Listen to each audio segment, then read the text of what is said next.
तुला आठवत असेल तर त्या काळात अजूनही करतात, लिंब टाकतात, लिंब त्याला सुई वगैरे लावून लिंब, हळद कुंकू लिंब टाकायचे. तर त्यावेळेस सगळी लोक घाबरायची त्याला आणि ते ओलांडून जायचं नाही, ओलांडून गेलं तर काहीतरी होईल अशी प्रकारची अंधश्रद्धा होती. योगायोगानं काय होतं, माझे वडील सायन्सचे टीचर आणि आमच्या घरात पूर्ण शास्त्रीय वातावरण, लॉजिकल आणि अंधश्रद्धेला वाव नव्हता. तेव्हा मला आठवतंय की असं लिंबू टाकलं होतं, सगळेजण घाबरून जायचे. मी किकनी उडवलं होते तर माझ्याकडे लोक आधारही बघायला लागले, काय घाबरत कसं नाही म्हणून. पण भीती मनात असते. आणि तिथे डिलिव्हरीज व्हायच्या आणि त्या काळात बायका खूप मरायच्या डिलिव्हरीमध्ये, की ती मग सोडून गेली, बंद केली. तिथं भूत आहे असं डिक्लेअर झालं आणि तिथं कोण नाही असं ओसाड पडलं होतं. मग हे सांगितल्यावर आमच्या पालकर महाराजांना सांगितल्यावर सगळे घाबरले. आमच्या बरोबरचे भाडे राहू दे म्हणले, आम्ही काही येत नाही. मी म्हटलं असलं मी मानणारा माणूसच नाही म्हटलं. मी एकटा राहायला गेलो, विचार करा. आणि ती अजूनही जागा आहे, त्याचा फोटो आहे माझ्या पुस्तकात, अजूनही जागा आहे कारण त्या समोरच पोस्टमॉर्टम रूम आहे, होती त्यावेळी. ओके. आणि तिथं ती कोण, मी म्हटलं जातो एकटा, मी एकटा गेलो राहायला. मग शिंदे महाराज माझी बडदास्त टॉपच ठेवणार ना, मी एकटा आलो. तिथं वहिवाट सुरू झालं ना. अरे माझी सगळी व्यवस्था एकदम टॉप, म्हणजे मी चैनीत 2 कॉट मला एक सोडून आणि राहिलो. झालं, त्याची रात्र झाली, काय झालं नाही, कुठली लास्ट कुठलं काय नसते, मला खात्री ना. झोपलो तो रात्री 1:30-2 वाजले होते आणि ते जुनी बिल्डिंग आहे, त्या कडेला असा जिना होता दगडी, त्याला कडेचा बार असतो ना तो मोडलेला होता, रेलिंग नव्हतंच. धप धप असा आवाज यायला लागला बरं का 1:30-2 वाजता.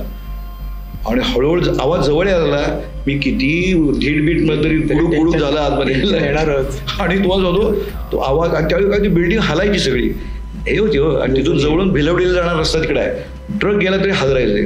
धप धप आणि असं करून माझ्या खोलीसमोर येऊन थांबला आवाज. आता टेन्शन वाढलं, मनाचा हिया केला, लेट अस फाइंड आउट म्हटलं. आता गंमत सांगतो, इट वॉज व्हेरी इंटरेस्टिंग.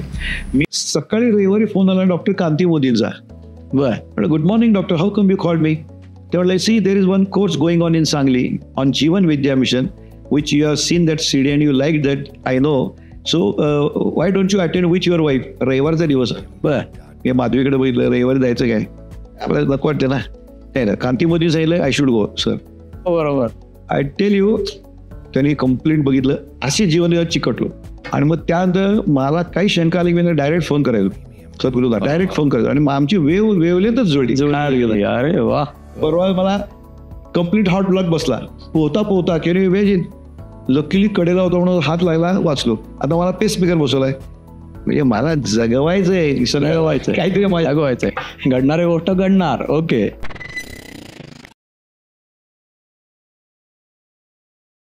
नमस्कार. आज आपल्या स्टुडिओत एक खास व्यक्ती उपस्थित आहे. सकारात्मक ऊर्जा आणि सामाजिक सत्कर्माची दृष्टी देणारं, वैद्यकीय क्षेत्रात नेत्र उपचार करतानाच जीवन विद्या मिशनचं कार्य हाती घेऊन चांगुलपणाचा मंत्र जपणारं एक उत्तुंग व्यक्तिमत्व इथं उपस्थित आहे. ते म्हणजे नंदादीप आय हॉस्पिटलचे संस्थापक डॉक्टर दिलीप पटवर्धन. सत्यवेदच्या श्रोत्यांसाठी प्रसिद्ध नेत्रतज्ञ डॉक्टर दिलीप पटवर्धन यांच्याशी साधलेला संवाद आपण ऐकणार आहात. आणि हा संवाद साधलाय किर्लोस्कर ऑइल इंजिन्स लिमिटेडमध्ये रिसर्च आणि डेव्हलपमेंटमधून जनरल मॅनेजर म्हणून निवृत्त झालेले डॉक्टर दिलीप पटवर्धन यांचेच बालपणापासूनचे मित्र चंद्रशेखर रानडे यांनी. नमस्कार, मी चंद्रशेखर गोपाळ रानडे, डॉक्टर दिलीप पटवर्धनांचा बालमित्र. त्यामुळं डॉक्टर दिलीप पटवर्धनांची मुलाखत कम गप्पा असे मारण्याकरता आज संधी मिळालेली आहे. आणि ही पहिलीच संधी आहे आमची. तशा आमच्या गप्पा अनेक झालेल्या आहेत, अनेक विषयावर झालेल्या आहेत. पण आज योग असा आणला आहे की आम्हाला एकमेकाला गप्पा मारायला इथं टेबलवर एकत्र आणलेलं आहे. लहानपणापासून आम्ही बरोबरीनेच वाढलो. आमचे शेजारी म्हणून आम्ही एकत्र होतो. दोन्ही कुटुंब जुळलेली कुटुंब होती. आणि शाळेत बालविद्यालयापासून मला वाटते दिलीप, बालविद्यालय आपलं 4 वर्ष तिथं शिक्षण, बालविद्यालयात सुद्धा तिथली 4 वर्ष, नंतर पटवर्धन हायस्कूलमध्ये 3 वर्ष, 5वी 6वी 7वी, आणि 8वी 9वी 10वी 11वी हे सांगली हायस्कूलला. असा आमचा शैक्षणिक माध्यमिक शाळा या सगळ्याचा प्रवास चालू होता. त्यानंतर मग बदल होत गेला. आणि पण लहानपण म्हटल्यानंतर लहानपण कोणालाच विसरत नाही. प्रत्येकाला आपलं लहानपण चांगलं आठवत असतं. मग ते खेडेगावातलं असेल, शहरातलं असेल, सोसायटीतलं असेल, कुठलंही असू दे, लहानपण विसरत नाही आपलं. आणि तिथले अनुभव हे सुंदर असतात. काही अनुभव त्यापैकी आपण आत्ता डिस्कशनमध्ये घेऊया असं वाटतं. मलाच एक आठवतंय, तुम्ही बोलतो मग दिलीप बोल. मला असं लक्षात येते की शाळेत आम्ही जायचो, इतकी शाळा जवळ होती. बालविद्यालय म्हणजे आत्ताचं दर्गी हायस्कूल, तिथं जायचो. आणि पलीकडं छोटी शाळा, पत्र्याची शेड, बसायला बाका म्हणजे लाकडी फळ्या, आणि खाली त्याला हे लावलेली गंजवले लावलेले लाकडी फळ्या, त्याच्यावर आम्ही बसायचो. बेंचेस किंवा असला प्रकार त्यावेळेला काही नव्हताच. पळत पळत शाळेत जायचं, चपला घातल्यात की नाही त्याचा काही संबंधही नसायचा, आणि पळत पळत घरी यायचं. खेळणं तिथं मग पाडे म्हणणं असेल, काही आपल्या मनाचे श्लोक म्हणणं असेल, असे खेळ चालायचे. बालविद्यालय म्हणजे काय, 4 वर्षाचा तो खेळ असतो. आणि अशी गंमत चालायची. त्यानंतर पटवर्धन हायस्कूलला माध्यमिक शिक्षण म्हणून पटवर्धन हायस्कूलला. तर बालविद्यालयातली काही आठवण तुला आठवतीये का? खूप खूप आठवतात. ओके. याचं कारण आपल्या शाळेतली घंटा ऐकवायची आणि मगच आपण घरातून निघायचो. इतक्या जवळ शाळा होती. आणि काही आठवणी तर खूप लक्षात आहेत. आपले तात्या मास्तर होते. बोलताना असे असे चवड्यावरती उभे राहायचे. असे खूप चरणकर होते, खूप उंच होते. असे काही काही आठवणी आहेत. दुसरी गोष्ट, तू म्हणतोस तसं बाकावर बसायचो उभं, नाही का, आपण पत्र्याची शाळा म्हणायची. त्याच्या पलीकडे कातारी लोक होते. कातारी, तुला आठवत असेल तर त्या काळात अजूनही करतात, लिंब टाकतात. लिंब, त्याला सुई वगैरे लावून लिंब, हळद कुंकू लिंब टाकायचे. तर त्यावेळेस सगळी लोक घाबरायची त्याला, आणि ते ओलांडून जायचं नाही. ओलांडून गेलं तर काहीतरी होईल अशी प्रकारची अंधश्रद्धा होती. योगायोगानं काय होतं, माझे वडील सायन्सचे टीचर, आणि आमच्या घरात पूर्ण शास्त्रीय वातावरण, लॉजिकल, आणि अंधश्रद्धेला वाव नव्हता. तेव्हा मला आठवतं आहे की असं लिंबू टाकलं होतं, सगळेजण घाबरून जायचे. मी किकनी उडवलं होते, तर माझ्याकडे लोक आधारही बघायला लागले, काय घाबरत कसं नाही म्हणून. पण भीती ही मनात असते ना. पण ते त्यावेळी मला घरात जे संस्कार होते वडिलांकडून आलेले, तेव्हा मी बिलकुल घाबरायचो नाही. असं मी उधळून द्यायचो लिंबू, तरी मला आणि काहीच व्हायचं नाही, काय नसतंच ना, त्या लिंबात काही दम नसतोच. तर खरोखर ती एक आठवण आहे. दुसरी गोष्ट, त्या काळात खरं म्हणजे पाठांतर आपलं खूप असायचं. आणि माझी एक गंमत सांगतो की मी माझ्या बहिणीपेक्षा 1.25 वर्षांनी लहान, तर ती दुसरीत होती, मी पहिलीत होतो.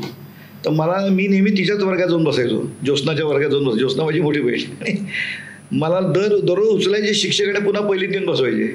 शेवटी ते कंटाळले आणि त्यांनी माझी एकदम डायरेक्ट परीक्षा घेतली आणि मी एकदम पहिलीतनं 3रीत गेलो. त्यामुळे माझी बॅच ही नेहमी 52 सालच्या जन्मवाली आणि मी 53 सालचा. तेव्हा माझं 1 वर्ष झालं. अशी आमची बालविद्यालयाची गंमत आठवते. आणि पुढं आपलं ठरलं की आपण जरा पटवर्धन हायस्कूलला जाऊया, कारण आम्ही दोघं म्हणजे जोडीच म्हणायचो. जोडी की कित्येक वेळ अशी गंमत की मी दिलीप का शेखर हे लोकांना कन्फ्युजन व्हायचं. वी आर सो टुगेदर व्हायचं अगदी, कारण आमचं कंपाऊंड नव्हतं जवळजवळमध्ये, आणि आमच्याकडं एकमेकात टेलिफोन चालायचे. तुम्हाला गंमत माहिती असेल, टेलिफोन त्यावेळी कशी हिंगाची डबी असायची, त्याला भोग पाडायची दोरी असायची, आणि बेल म्हणजे अशी ओढली की वाजायची. मग आम्ही बोलायचो, मग बाहेरून बोलता यायचं डायरेक्ट, पण आम्ही त्यातनं बोलायचो. म्हणजे अशी गंमत खूप अगदी, आम्ही सख्खे शेजारी थोडक्यात. आणि मग आपण पटवर्धन हायस्कूलला गेलो, नाही का. पटवर्धन हायस्कूलमध्ये ती मोठी शाळा जरा, आणि तिथं आपण 3 वर्ष होतो. आपण मुलींच्या तुकडीत होतो, नाही का. हो, मुलं मुलींची एकत्र, निम्म्या मुली निम्मी मुलं असं असायचं. तिथं खूप आठवणी आहेत. आपले करंदीकर सर होते पीटीचे, नंतर कुलकर्णी सर होते, आणि छान तिथं शिक्षणही छान होतं. पण गंमत सांगतो, टेक्निकलला जाण्याची कारणं 2. एक तर शेखरचा मोठा भाऊ दादा, तो तर इंजिनिअरिंग साईडचाच होता, आणि आमच्याकडे तसं काहीच म्हणजे ठरवायचं काही नव्हतंच. पण गंमत अशी की मला गणित विषय आवडायचा खूप, आणि इतिहास, भूगोल, संस्कृत हे पाठांतराचे विषय. तर माझ्या मनात सहज विचार यायचा की प्लासीची लढाई केव्हा झाली, कशाला लक्षात ठेवायचं, त्याचा काय उपयोग आहे, असं माझं लॉजिकल थिंकिंग. आणि इतिहास भूगोल नको म्हणून टेक्निकलला जायचं. आणि मुख्य म्हणजे आठवतं तुला, आपल्या शेजारी टिळक सर होते, ते सांगली हायस्कूलमध्ये होते.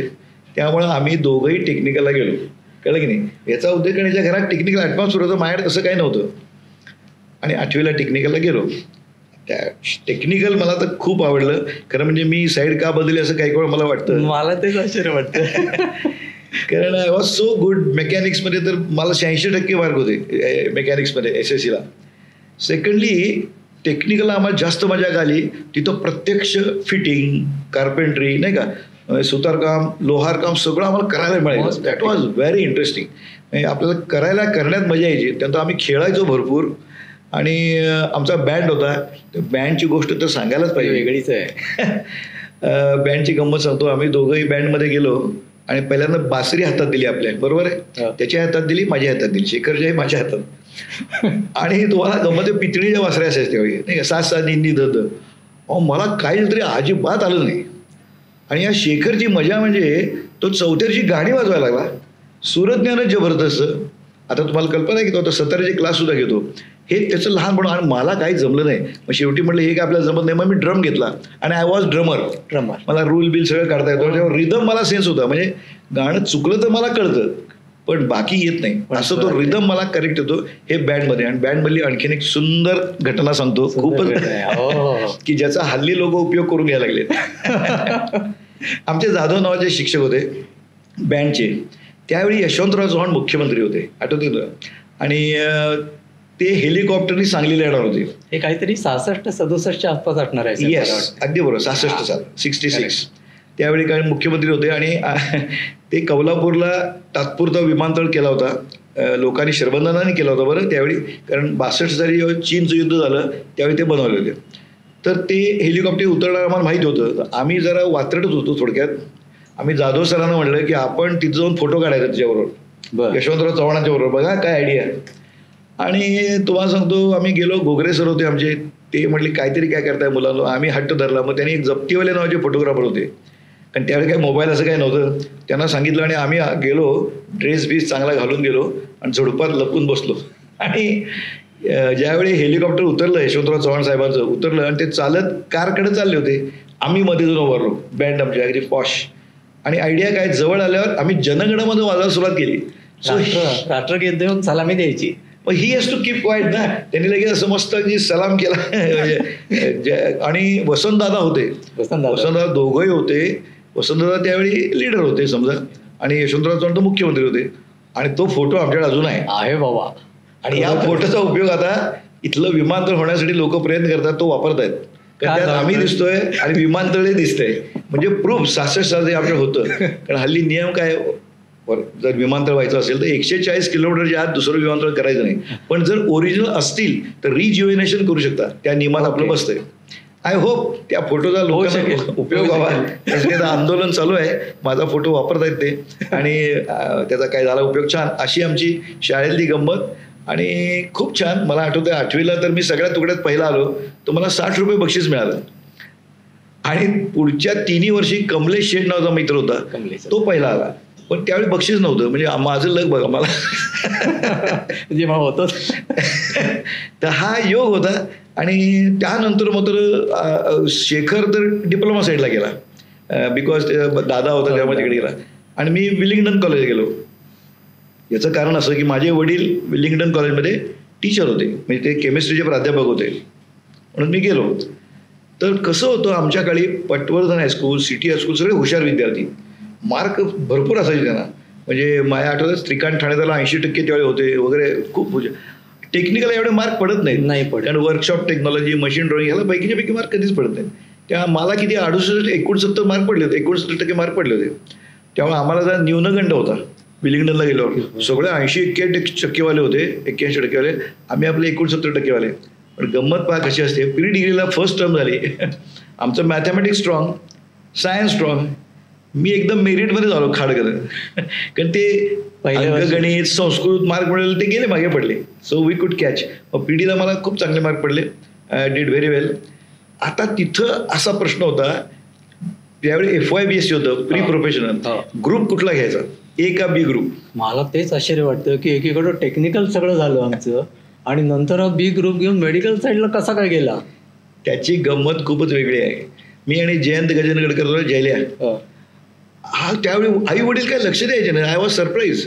आमचा आम्ही निर्णय घेतला. म्हणजे मी काय म्हटलं, मी 1 वर्ष लहान आहे सगळ्यांपेक्षा, तर म्हटलं आपण चान्स घेऊया. कारण ए आणि बी ग्रुप काय होतं, मला इंजिनिअरिंगला ॲडमिशन मिळणार यावर खात्रीच होती. कारण मला टेक्निकल चांगले मार्क होते. पुन्हा 4.5% वाढायचे त्यात. आणि त्या काळात इंजिनियर बेकार अशी लाट आली. तुला आठवत असेल त्यावेळी कराड इंजिनिअरिंग कॉलेज बंद पडायची वेळ आली. मग बेकार कशाला जायचं त्या साईडला. म्हणून मी आणि जयलाने बसून आपले विलियन कॉलेजचा हे आहे की नाही स्टेज सारख्या त्या पायरीवर बसून मी बी ग्रुप केलं. मग जयला मला तू काय करणार नाही म्हणला मला रक्त बघून चक्कर येते म्हणून तो इंजिनिअरिंग साईडला गेला. आणि मी मेडिकलला कसं असतंय बायोलॉजी एकच विषय वेगळा असतो बाकी फिजिक्स केमिस्ट्री दोघांना कॉमन असतो. तर माझं सगळं छान होतं आणि मी चक्क युनिव्हर्सिटीत 15वा आलो बी ग्रुपला. आता त्याची आणखीन गंमत वेगळी आहे. 15वा आलो मग मिरज मेडिकल कॉलेज होतंच त्यावेळी गव्हर्नमेंटचं.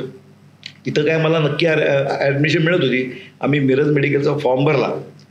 वैशिष्ट्य आहे तिथं कशी आयुष्याला कलाटणी मिळते. तर त्यावेळी भरला आणि आम्ही गेलो. बाबा आले तेव्हा माझ्याबरोबर आणि तिथं शिरोडकर नावाचे डीन होते. कुठं मिरज मेडिकल कॉलेजला. आणि ते स्पोर्ट्समधले होते आणि बाबाही विलियन कॉलेजच्या स्पोर्ट्समध्ये होते आणि बाबा NCC कॅप्टन होते. त्यामध्ये इंटर कॉलेज मॅचच्या वेळी त्यांची ओळख होती. त्यांनी बाबांना विचारलं काय म्हणतं तुम्ही तर काय करताय. ते म्हणले माझ्या मुलाला ॲडमिशन घ्यायला आलो. मग त्याने आम्हाला ऑफिसमध्ये बोलवलं. त्यांनी बघितलं माझा 15वा नंबर आहे. हे आमच्या कॉलेजला कशाला ॲडमिशन घेत आहे. मला सांगा मिरज मेडिकलचा डीन म्हणतो की माझ्या कॉलेजमध्ये कशाला येत आहे पुण्याला घ्या त्याला पुण्याला मिळते. कारण त्यावेळी पहिल्या 25 जणांना पुण्याला मिळायची BJ मेडिकलला. त्यांनी बाबा म्हटले नाही मला ते जमणार नाही. नाही त्यांनी माझा फॉर्म बदलला शिरोडकरने आणि मला पुण्याला ॲडमिशन दिली. आमच्या वडिलांना बहुतेक तेव्हा भयंकर घाम फुटला असं. पुण्याला राहायचं म्हणजे खर्च किती.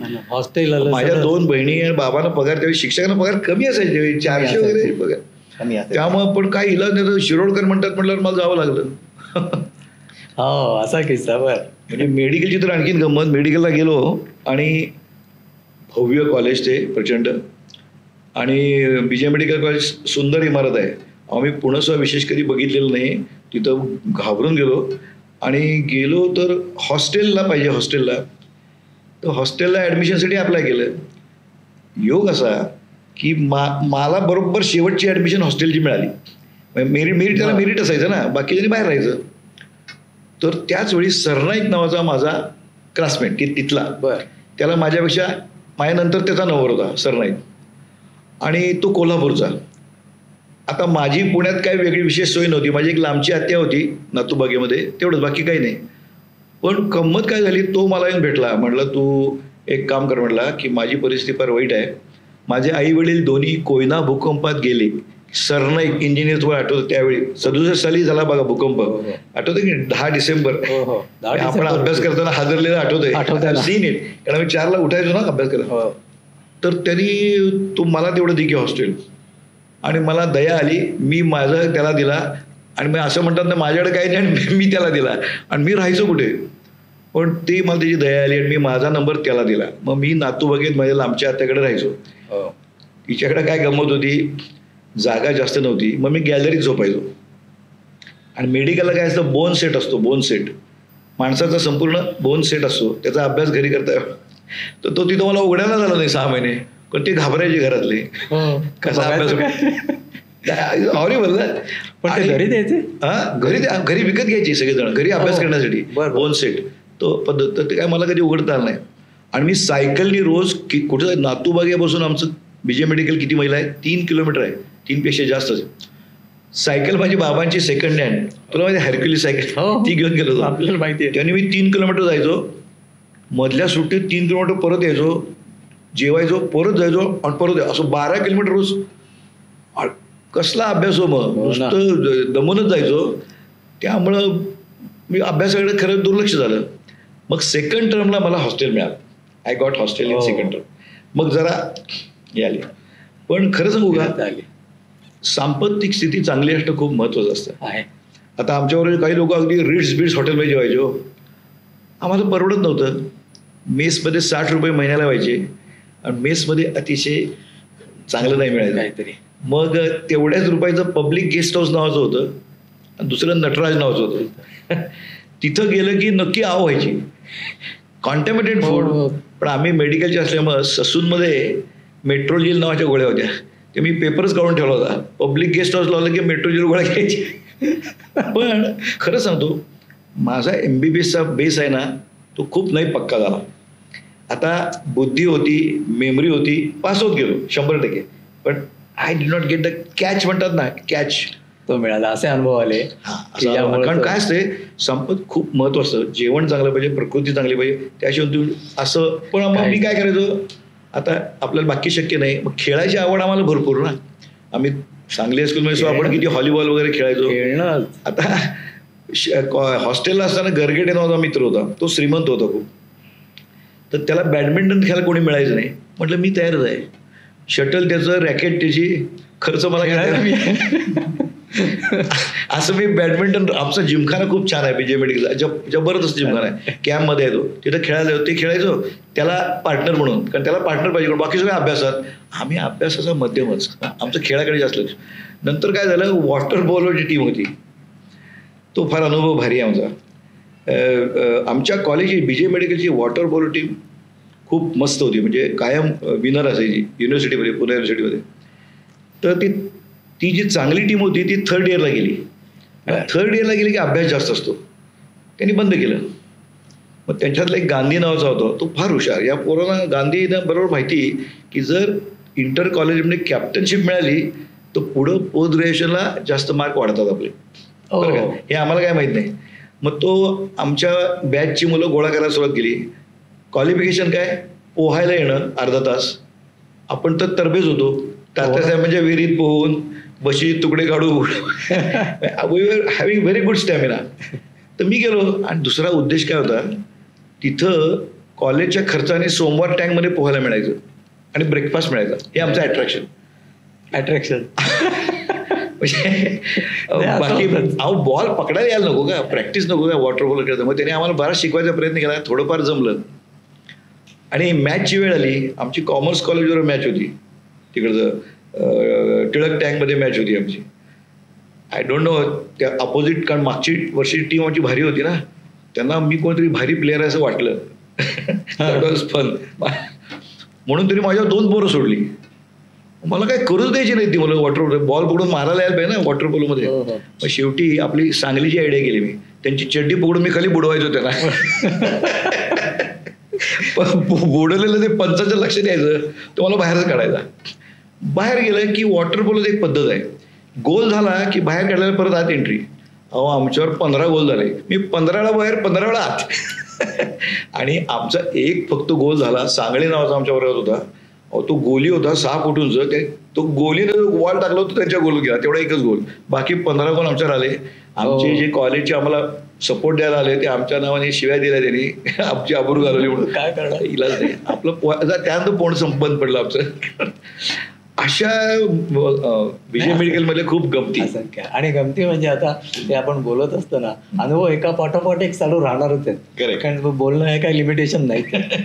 पण आता सुद्धा आपल्याला एक दिलीप म्हणून बघायला गेलं तर मी काय बघतो असं म्हणलं तर, हुशार मित्र, टेक्निकल साईड असून बी ग्रुपला जाणं, हा चेंज असणं, पोटेन्शियल असल्याशिवाय हे होऊ शकत नाही.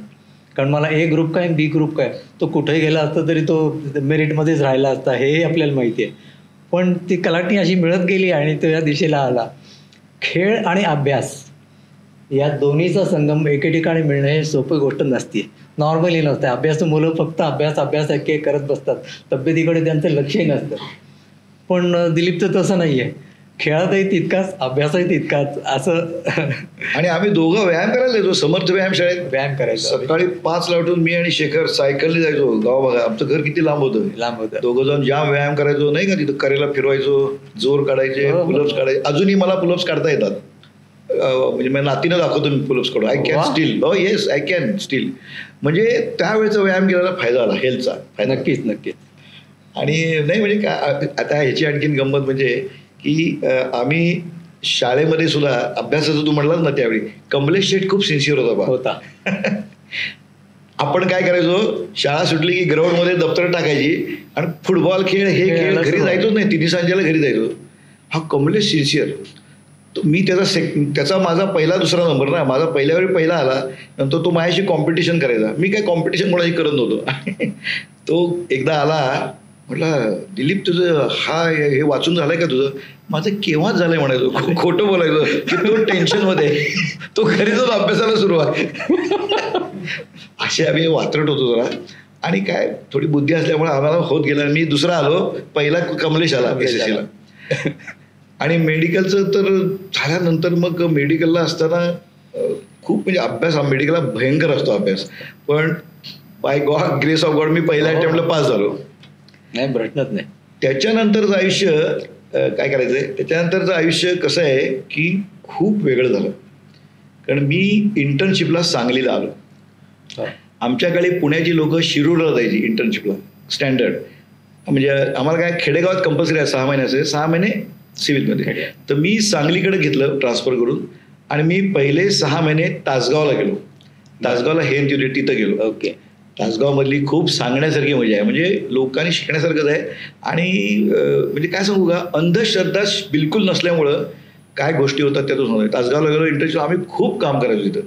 मी तिथं कित्येक पोस्टमार्टम्स केलेले आहेत, डिलिव्हरी केलेल्या आहेत, सगळं केलेलं आहे. इंटर्नशिपला सगळं करावं लागतं डॉक्टरला.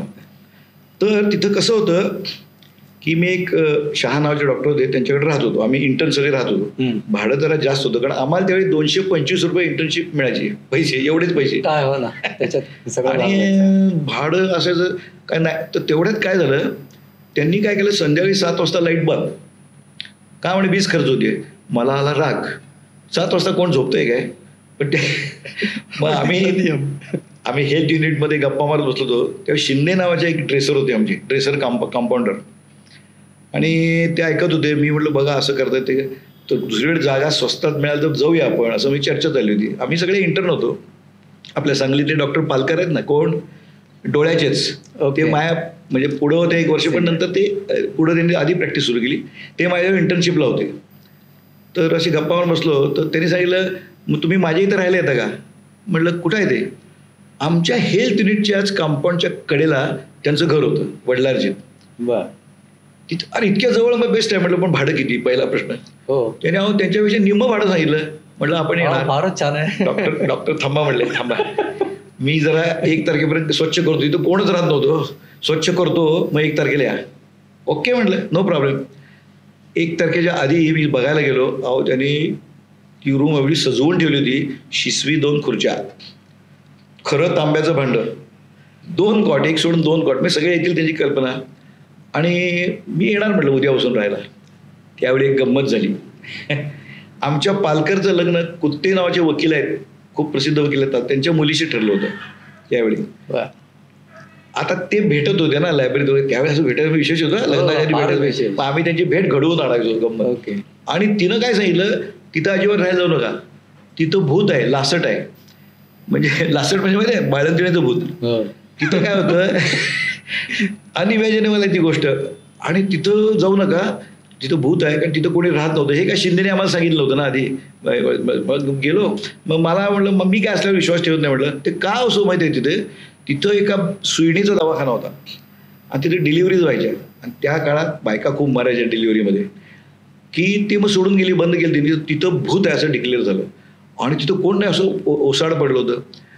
मग हे सांगितल्यावर आमच्या पालकर महाराजांना सांगितल्यावर सगळे घाबरले. आमच्या बरोबरचे भाडे राहू दे म्हणले, आम्ही काही येत नाही.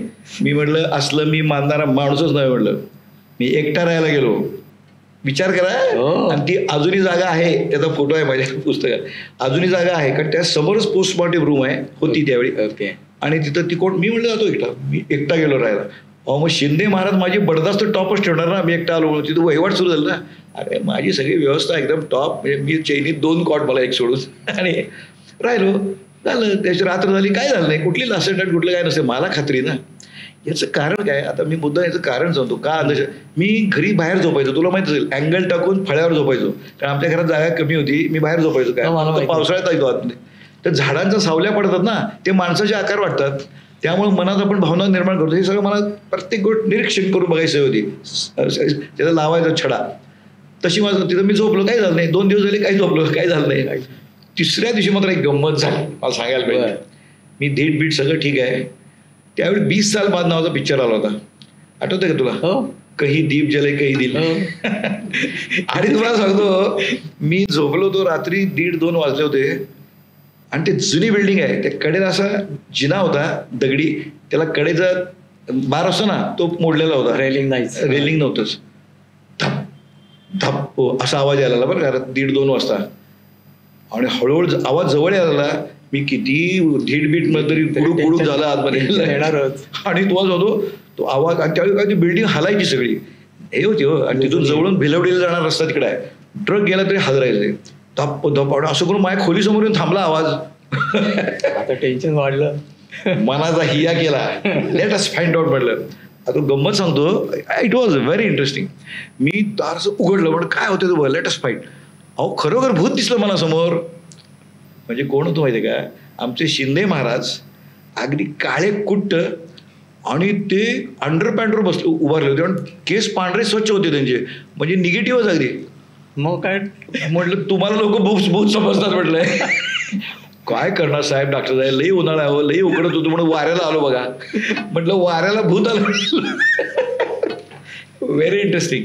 आणि मग काय, मग मी जिवंत राहिलो 1 महिनाभर. म्हटलं मग आमचे दोस्त आले की सगळे, वशा मिसाळ मालके सगळे आले राहायला. अहो निम्म वाढत.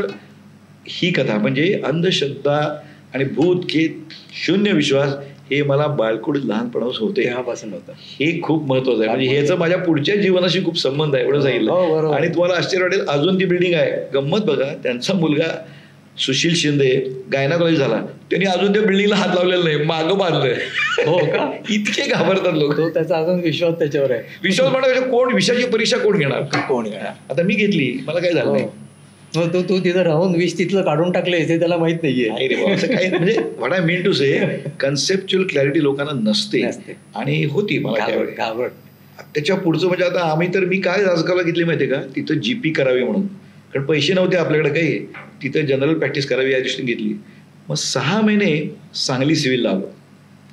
आयुष्याला कशी कलाटणी मिळते ते बघण्यासारखं आहे. सिव्हिलला आम्ही प्रचंड काम करायचो, प्रचंड म्हणजे प्रचंड. त्यावेळी डॉक्टर्स कमी असायचे, आम्हीच भयंकर काम करायचं, सगळं छोटे छोटे सर्जरी सगळ्या करायचं. त्यावेळी व्हॅझॅक्टॉमी कॅम्प असायचा, तो माहिती ते हे होतं बघा, काय ते कुटुंब कल्याण, कुटुंब नियोजन. आम्ही कॅज्युअलिटीमध्ये कितीतरी व्हॅझॅक्टॉमी करायचो. हे लोक पकडून आणायचे, त्याला पैसे द्यायचे, आम्ही व्हॅझॅक्टॉमी करायचो. हे सुरू होतं. तर तिथं काय झालं, एक दिवशी कॅटरॅक्टचा पेशंट आला बघा. म्हणजे मी ऑप्थॅल्मॉलॉजीमध्ये कसा गेलो त्याचा उगम असताना तोही प्रश्न होता. That is interesting. आणि तो आमच्याकडे ऑप्थॅल्मॉलॉजी डिपार्टमेंटच नाही सिव्हिलला. आय वॉज सरप्राईज्ड, कारण ससूनला डिपार्टमेंट आहे ऑप्थॅल्मॉलॉजी, व्यवस्थित डिपार्टमेंट. इथं काहीच डिपार्टमेंटच नाही. आणि मग आम्ही भैयासाहेबांकडे पाठवायचो, भैयासाहेब परांजपे, इथले ग्रेट ऑप्थॅल्मॉलॉजिस्ट. बरोबर. सिव्हिलमधनं तिकडे पाठवायचं म्हणजे माझ्या डोक्यात किणकिण व्हायला लागलं. म्हटलं ही ब्रँच आपण घ्यायला हरकत नाही. आणि मुख्य म्हणजे ती स्वस्त ब्रँच. आता ती खूप महाग झाली बरं. त्यावेळी काही नाही, काचेचे आमच्या बॉक्स असायचा, नंबर काढायचा, एक चार्ट असायचा. हो, तो चार्ट पुढून मॅग्निफाय करून, आणि कुठेही जाऊन आम्ही ऑपरेशन करायचो, शाळात बिळात कुठे, डायरेक्ट सर्जरी असायची. मग ती ब्रँच घेऊया म्हटलं. ती ब्रँच घ्यायची असं एकदा पक्क झाल्यावर इंटर्नशिप झाली. मग आधी म्हटलं पैसे तरी पाहिजेत आपल्याकडं, कारण त्यावेळी वडिलांची सर्व्हिस थोडी राहते, 4-5 वर्ष राहिली होती. म्हणून मग आम्हाला बॉन्ड होता 1 वर्षाचा. मग मी PHCच्या इंटरव्ह्यूसाठी गेलो. प्रायमरी हेल्थ सेंटरला मेडिकल ऑफिसर्स आम्हाला कंपल्शन होतं 1 वर्ष नोकरी करायला पाहिजे. ओके. मग आमचं MJ ऑडिटोरियम हॉल आहे, तिथं भरला होतं सगळं. आम्ही सगळे अप्लाय केलं आणि गेलो होतो. अहो सगळे BC OBCला पोस्ट मिळाल्या, आम्हाला मिळालीच नाही. कारण त्या 1300 रुपये पगार असायचा मेडिकल ऑफिसर, ते बेस्ट होतं एकदम. मग आम्हाला काय वाईट वाटलं, तर आपलं पोस्ट नाही, मग काय करायचं. मग मी आणि सुरेश मारू नावाचा सोलापूर मेडिकलचा होता, त्याच्याकडे टाईपरायटर होता. गंमत बघा, पैसे नसले काय तर आम्ही कार्बन कॉपी घालून आमच्या मार्कलिस्टच्या ट्रू कॉपीज, सगळ्या ट्रू कॉपीज असं इथं तयार करायच्या. हां, त्याचा आणि माझा गठ्ठा. आणि त्याची एक नातेवाईक माटुंग्याला होती, आणि माझे 2 काका मुंबईला, एक पोस्टात होते, सगळे साधे होते, आणि दुसरे काका मिलमध्ये होते, टाटा मिलमध्ये होते. तर ते ठाण्याला राहायचे, आणि एक काका मालाडला राहायचे. तर आम्ही ठाण्याहून हे काढलं, ठाणा व्हाया दादर VT चर्चगेट असा पास काढला. खूप स्वस्त मिळायचा पास, रिअली स्वस्त होता. मग आम्ही सगळे पत्ते काढले मुंबईतले. म्हणजे कसा मी इकडं आलो, व्हेरी इंटरेस्टिंग. म्हणजे नाहीतर हे बघा, आम्हाला काय रिझर्वेशन पोस्ट मिळत नाही. नंतर आम्ही युनिव्हर्सिटी मुंबई, मी पुणे युनिव्हर्सिटीचा, तिथं कसं मिळणार. प्रत्येक सबर्बचे हॉस्पिटलचे पत्ते काढले आम्ही सुद्धा. आणि तुम्हाला सांगतो, सगळीकडे चालत फिरलो आम्ही, काही बाकी येतच नाही. तो आणि मी, आणि ॲप्लिकेशन केलं DOMSला, MS साठी ॲप्लिकेशन केलं. आमच्या युनिव्हर्सिटी असतात ना, KEMला, नायरला, सगळं ॲप्लिकेशन केलं. आणि सगळ्या हॉस्पिटल जायचं, ॲप्लिकेशन द्यायचं हाऊस पोस्टसाठी, आणि इकडं रजिस्ट्रेशनसाठी. आणि 8-8 तास बसायचो मी. मला तेव्हा अजून आठवतं की कसं आपले जर पॉलिटिकल संबंध असतील तर कसं सोपं असतं. आमच्याकडे डॉक्टर बिरनाळे म्हणून होते सोलापूर मेडिकलचा, पण तिथं आम्ही दोस्त होतो, आम्ही बाहेरचे म्हणून. अहो सायन हॉस्पिटल मी बसलो होतो, तर त्यांनी डीननं सांगितलं की असं असं तो वसंतदादांचा फोन आला बघा. त्याला लगेच खटाकन पोस्ट मिळाली. आम्ही 8-8 तास बसलोय, उद्या या उद्या या. महिनाभर माझे बूट घासले गेले, सगळे फिरलो, काय मिळेना. पण कसा योग असतो, मला एक दिवशी नानावटी हॉस्पिटलमधनं पत्र आलं, तुम्ही हाऊसपोस्टला या म्हणून. पगार किती माहिती आहे? 250 रुपये. आपण राहायला जागा आणि जेवायला तिथं मिळणार. तातडीनं गेलो नानावटी हॉस्पिटलला. ऑप्थॅल्मॉलॉजीमध्ये मला पोस्ट, ऑप्थॅल्मॉलॉजी मी दुसरा चॉईस सुद्धा दिला नव्हता, फक्त ऑप्थॅल्मॉलॉजी. ओके. ते बाकी आमचा मारू होता ना, त्यांनी 2-3 चॉईस दिले. मग त्याला शेवटी रेडिओलॉजी मिळालं म्हणतो सोलापूरला गेला. मी नाही, मी ऑप्थॅल्मॉलॉजी मिळाला मला. एकच म्हणजे मनात जर इच्छा असेल, सबकॉन्शियस तेच यू कॅन गेट इट, हे मला म्हणायचं यातनं. झालं. आणि नानावटीत पोस्ट करतो आणि तेवढ्यात काय झालं, त्यावेळी ECFMG नावाची परीक्षा होती. ओके. किती शेवटचं त्यांची परीक्षा होती की कोलालंपूरला होती. ती जर दिली आणि पास झालं तर डॉक्टर लोकांना अमेरिकेला जायला मिळायचं. बघा आम्हाला हे तर काय माहीत नव्हतं. त्या KEMची मुलं बॉम्बेतली निम्मीच्या निम्मी अमेरिकेला गेली. त्यामुळं मी बाहेरचा माणूस, पुना युनिव्हर्सिटीचा, मला KEMला रजिस्ट्रेशन मिळालं. KEMला म्हणणं सोपं नाही, because I was first amongst outsider. त्यामुळे मला KEMला मिळालं रजिस्ट्रेशन. असं मला DOMS रजिस्ट्रेशन मिळालं, पोस्ट पण मिळाली. अशा पद्धतीने चाललं. हा, दिलीपाचं रजिस्ट्रेशन मिळालं, इथपर्यंत आपण आलो. त्याच्या पुढं काचा प्रवास सुरू झाला? पुढं काय झालं, मला KEM मध्ये पोस्ट सुद्धा मिळाली ऑटोमॅटिकली. KEM मध्ये पोस्ट मिळाली. मग KEMच्या अंडर कोपर हॉस्पिटल म्हणून आहे, आता तिथं मोठं हॉस्पिटल कॉलेज झालं, त्यावेळी तसं नव्हतं. आणि कोपरमध्ये मला खूप अनुभव मिळाला, कारण तिथले डॉक्टर गांधी म्हणून होते, तेच नानावटी हॉस्पिटलमध्ये होते. त्यांनी मला आधी बघितलं होतं, तेव्हा ते सगळी सर्जरी मलाच द्यायची. तेव्हा मी दर ऑपरेशन त्याला 8-8 सर्जरी करायचो आणि सर्व प्रकारची सर्जरी मला सवय झाली. That was a great experience we got in Mumbai. तेव्हा माझ्या सगळ्या पोस्टून आणि DOMS पास व्हायची, म्हणजे परीक्षेला बसायची वेळ आली, त्यावेळी अघटित घटना घडली, वाईट घटना. माझी आई, माझी आई त्यावेळी मुंबईला आली होती आणि तिला एक्सफोलिएटिव्ह डर्मटायटिस नावाचा मोठा ड्रग रिॲक्शनचा हे झाला, आजार झाला. बर. आणि KEM मध्ये आता पहा, यात सगळ्यात महत्त्वाचं आहे, ती आली, तिला दाखवलं. मग गोलवाला नावाचे डॉक्टर होते, त्यांच्या अंडर KEM मध्ये ॲडमिट केलं. आता काय होतं, बाकीचे माझ्यावर जे होते ते मुंबईतले होते. मी माझ्या आईला KEM मध्ये जनरल वॉर्डमध्ये ॲडमिट केलं. हे त्यांना कमीपणाचं वाटत होतं. बघा, अरे तू बॉम्बे हॉस्पिटल क्यों नहीं करता ॲडमिट वगैरे. मतलब एक बात है, मेरे पास पैसा नहीं है और हम हमारे पेशेंट को अच्छी ट्रीटमेंट देते हैं ना, तो फिर why don't you believe in our hospital. मेरे पास पैसा तो है नहीं. म्हणून मी आईला माझ्या जनरल वॉर्डमध्ये ॲडमिट केलं. मी दिवसभर ऑप्थॅल्मॉलॉजी करत होतो वरच्या फ्लोअरला आणि रात्री आईजवळ जनरल वॉर्डमध्ये खाली झोपत होतो. ते लोकांना म्हणजे मायाशी त्याला बोलायला कसं राहिलं का. आणि ते म्हणजे अरे इन्व्हेस्टिगेशन वो बॉम्बे हॉस्पिटल की बहुत अच्छी लॅबोरेटरी, अमीन की लॅबोरेटरी. कोई बात नाही म्हटलं. मी काय करायचो, ब्लडचे 2 सॅम्पल घ्यायचो आईची, एक आमच्या बायोकेमिस्ट्रीमध्ये आणि एक अमीनला. 2 गेलं, लक्षात आलं की तिथले रिझल्ट सेम आहेत. Why should I spend.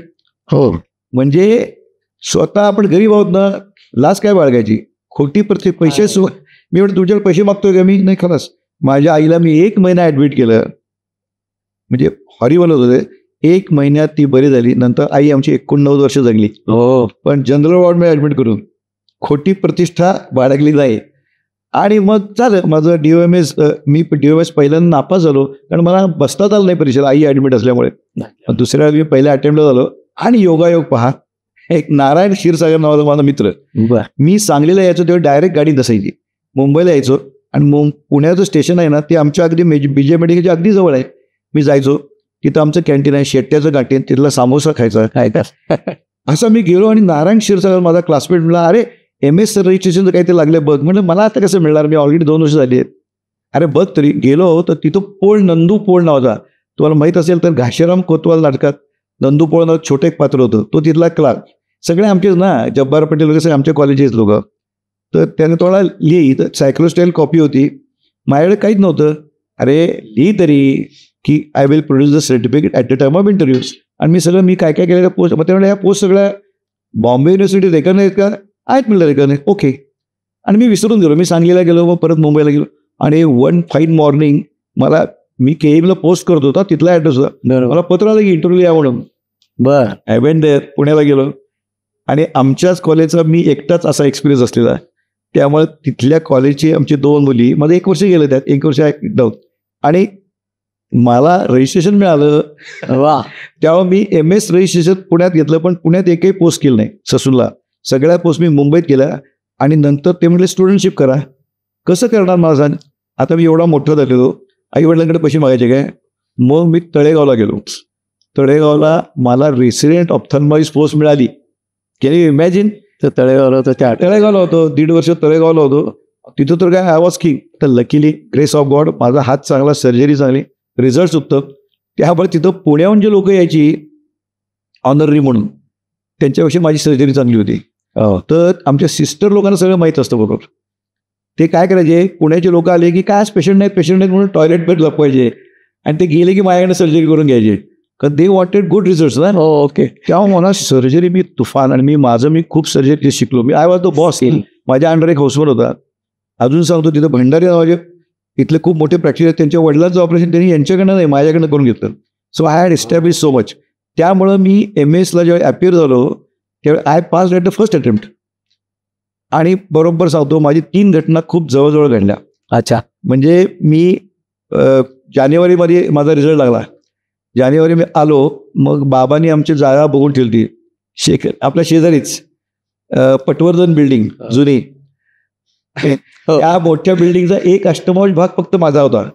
लोकांना वाटायचं आमचाच आहे बंगला होतो. त्यावर तेव्हा मी प्रॅक्टिस सुरू केली. त्यावेळी माझ्याकडे सायकल होती फक्त, तर मी चालत जायचो. सायकल बरं दिसत नाही ना, डॉक्टरने सायकल चालवणार, त्यामुळे तेव्हा लोक गाडी असू शकते ना चालणार माणसाकडे, अशी माझी आयडिया. तर लोक मला भेटायचे, डॉक्टर तुमच्या बंगल्यावर जाऊन आलो. अच्छा अच्छा म्हणायचं, म्हणजे लोकांना वाटायचं माझाच बंगला आपलाच आहे. आणि पटवर्धनच नाव होतं बंगल्याचं. बंगल्याचं नाव मोठं लिहिलं पटवर्धन बंगला.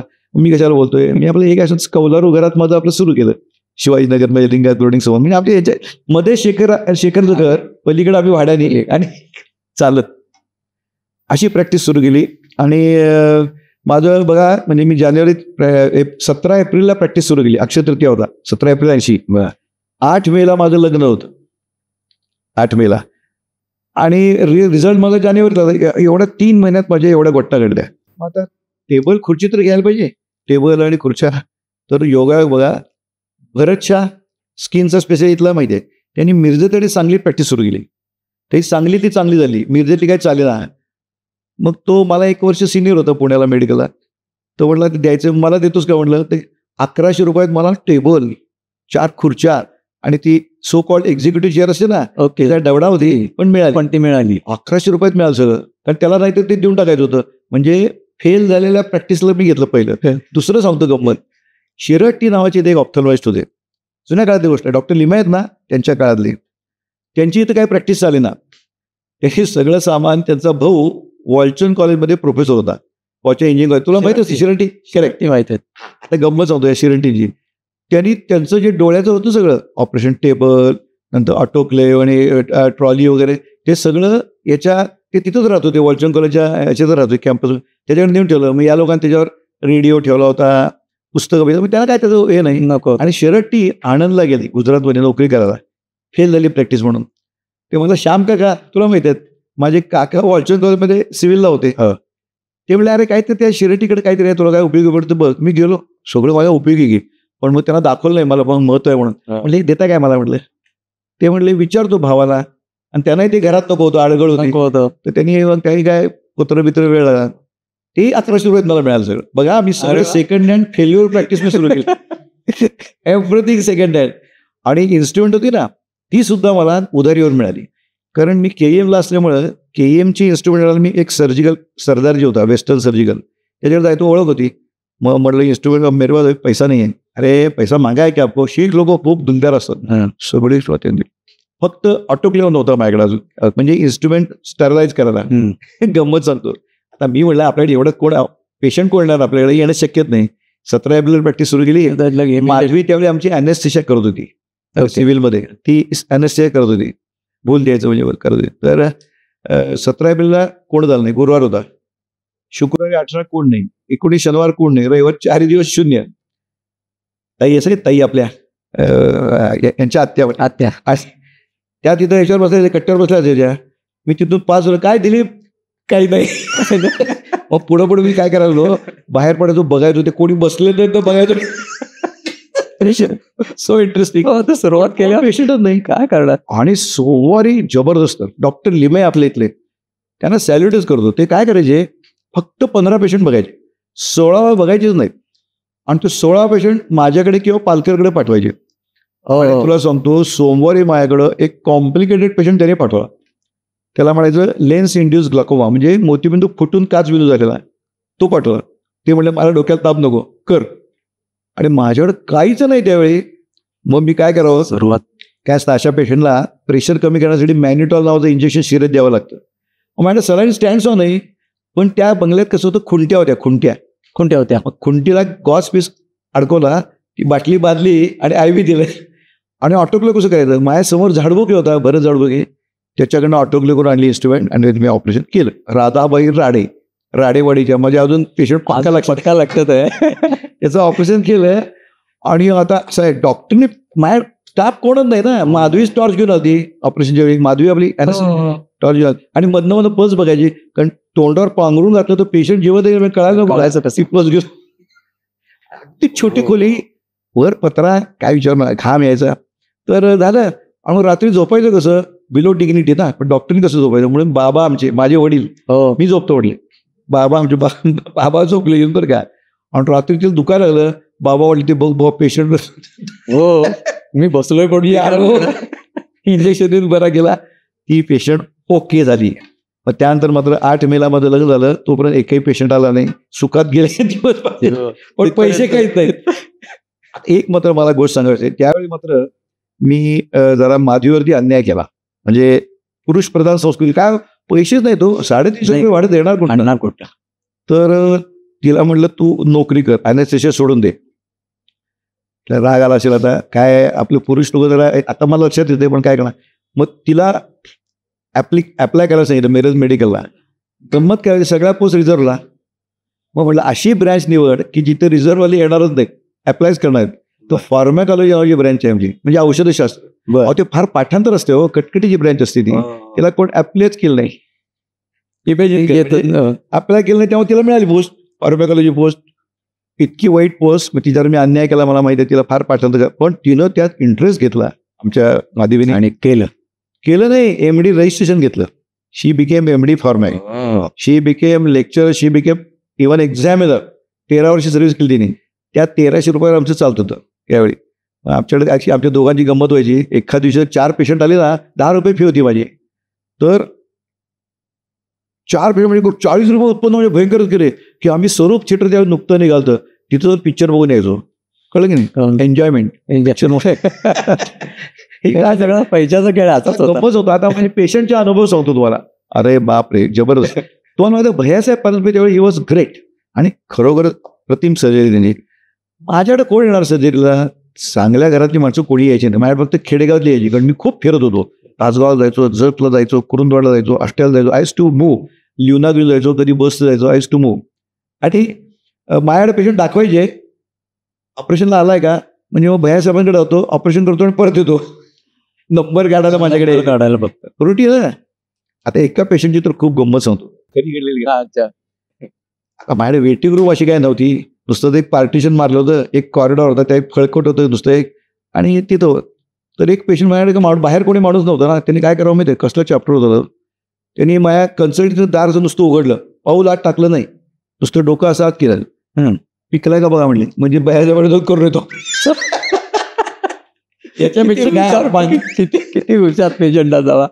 ऑपरेशन तिकडे, नंबर काढा तुमच्याकडे, कारण नंबर तिकडे काढायचं म्हणजे फार अवघड होतं. झालं ते झालं. मग दुसरं एक तर भारी सांगतो, म्हणजे व्यापारी लोक का श्रीमंत होतं ते मला कळलं, मी फार शिकलो होते. एक नाव सांगत नाही, जयसिंगपूरची मोठी फॅमिली, व्यापारी फॅमिली. माझ्याकडे ज्यावेळी दिवसात 1 किंवा 2 पेशंट आहात, एक तर त्याच्याकडे 6 पेशंट आले हो माझ्याकडे, घरातले सगळे पोरं बिरं. आता आधी पैसे घ्यायची वेळी पद्धत नव्हती, तपासले 6 पेशंट, सगळं झालं. काय भारी माणूस. त्याने मला काय विचारलं, साहेब तुमच्याकडे काय कोण पेशंट दिसत नाहीत विशेष, डझनाच्या भावात करा की म्हणले, 50 रुपयात घ्या की मागू. सगळे मागवत घ्या, मला 50 रुपये दिले. तिथे निगोशिएट करणं. ती लोक मोठी होतात. काय बिझनेस मग कसं असतं, पूछणे में क्या हरज आहे. दुसऱ्या मला काही काही गोष्टी शिकवल्या, म्हणजे आम्ही भाड्याने राहतो सगळं, तुला माहिती आहे की आम्ही इथं शेजारी मेहता हुक्केरी आम्ही सगळे भाडेकरू होतो. त्यांच्या घरातली मुलं आमच्याकडे, सौरभ त्यांच्याकडे असायचं, तर त्यांच्या 2 मुली माझ्या डोळे तपासायला आणल्या, भरतभाई मेहतानी माझ्याकडे आणल्या. तपासलं, दिलं, पैसे किती आहे काय म्हणलं, पैसे कसले, आपण शेजारी. त्यांनी मला जे वाक्य सांगितलं ते बिझनेस बंद. भरतभाई मेहता ते म्हणले खास आहे दोस्ती के करेगा तू गोडा खाएगा क्या, म्हणे की मला घरी तुम्ही 500 रुपयाचं जेवण द्या, इथं हिशोब चोख. इथं हिशोब त्याने मला बरोबर 20 रुपये माया दिले, मला ते 20 रुपये दिले. म्हणजे ही लोक ते एक शिकलो, फुकट काय करायचं नाही कोणाला, हे शिकलो. करमरकर तेच सांगितलं, फुकट कोणाचं फुकट करायचं नाही म्हणले, फुकट केली किंमत राहत नाही, कारण ते तुझ्याकडे फुकट झालं म्हणून तुझ्याकडे दाखवतात आणि दुसरीकडे नेऊन दाखवतात. पहा, हे धडे मला खूप मिळाले त्यांनी. नंतर गुलाबचंद पॅलेसचे विलासभाई शाह दणदणीत होते, आमच्या बाबांचे मित्र होते, तसे आले. त्यांनी 2 मुलं आली, तपासलं असंच की जाऊ दे म्हणले, नंबर काढायचे कसले पाहिजे. त्यांनी काय म्हणावं ऐकण्याचं काय होतं, म्हणजे मला फार शिकलो मी ते. असं ते उंच होते, 6 फूट टिप्पाड वेट टिप्टर होते ते. डॉक्टर तुम्हाला आमच्या मुलाला फुकट तपासायला परवडत आहे, पण तुम्ही माझ्या टाईलच्या फॅक्टरीत येऊन 4 टाईल घेतले तर मला परवडणार नाही म्हणले. सो प्रॅक्टिकल हे मी शिकलो. आणि काय त्यावेळी माझ्या कोणी यायची नाही, मग मी काय करायचो, पेशंट माझी बघायचो जुनी खोली, कोणी यायची नाही. मग मी काय सुरू केलं, डॉक्टर आरवाडे हॉस्पिटल, डॉक्टर होरा हॉस्पिटल, डॉक्टर पुरोहित हॉस्पिटल यांच्याकडे जाऊन मी ऑपरेशन करायचो. जे त्यांचे चांगले पेशंट असेल ते तिथं राहायला तयार, कारण राहायला चांगली जागा पाहिजे, तिथे कोणत्या कोणाडे माती कौलं असं मग करा. मग खूप माझं फिराफिरी झाली. आणि मग 7 वर्षांनी मी झोपडपट्टीत प्लॉट घेतला. म्हणजे हे ना स्टँडच्या जवळ स्टॅरिप रोडला ती गल्ली, म्हणजे अक्षरशः झोपडपट्टी. माझ्या शेजारी दारूची भट्टी होती, समोर झोपडपट्टी आणि सगळे घाणत होती. मग माझे मित्र काही रागवले माझ्यावर, म्हटलं अरे माझ्याकडे पैसे नाही आहेत, बरं बँक मला कर्ज देत नव्हती, आय हॅड नो प्रॉपर्टी ना. मग माझा इन्शुरन्स उतरून घेतला आणि तिथं मला प्लॉट घेऊ शकला. बांधल्यावर 1 फ्लोअर झाला, माझे पैसे संपले की. तर बापू क्षीरसागर नावाचे कॉन्ट्रॅक्टर होते, खूप जुन्या काळाचे, म्हणजे टोपी असायची, आणि त्यांनी विलियनची एक बिल्डिंग बांधली. मी त्यांना म्हटलं आता काम थांबवा, जरा प्रॅक्टिस करतो, पैसे मिळाले की मग परत बघू. पण कशी परिस्थिती आपल्याला उपयोगी पडते ते काय म्हणले, डॉक्टर तुझे पैसे मागितलेत की मी, बँक तुम्हाला देत नाही, अडचण नाही, तुम्ही बँकेत जसे हप्ते देतो तसे मला द्या. आणि त्यातही माझं हॉस्पिटल बांधून. अरे येस, मग दर महिन्याला असं मी पुढे 4 वर्ष पैसे देत होते ना. येस, असे सपोर्ट मिळतो.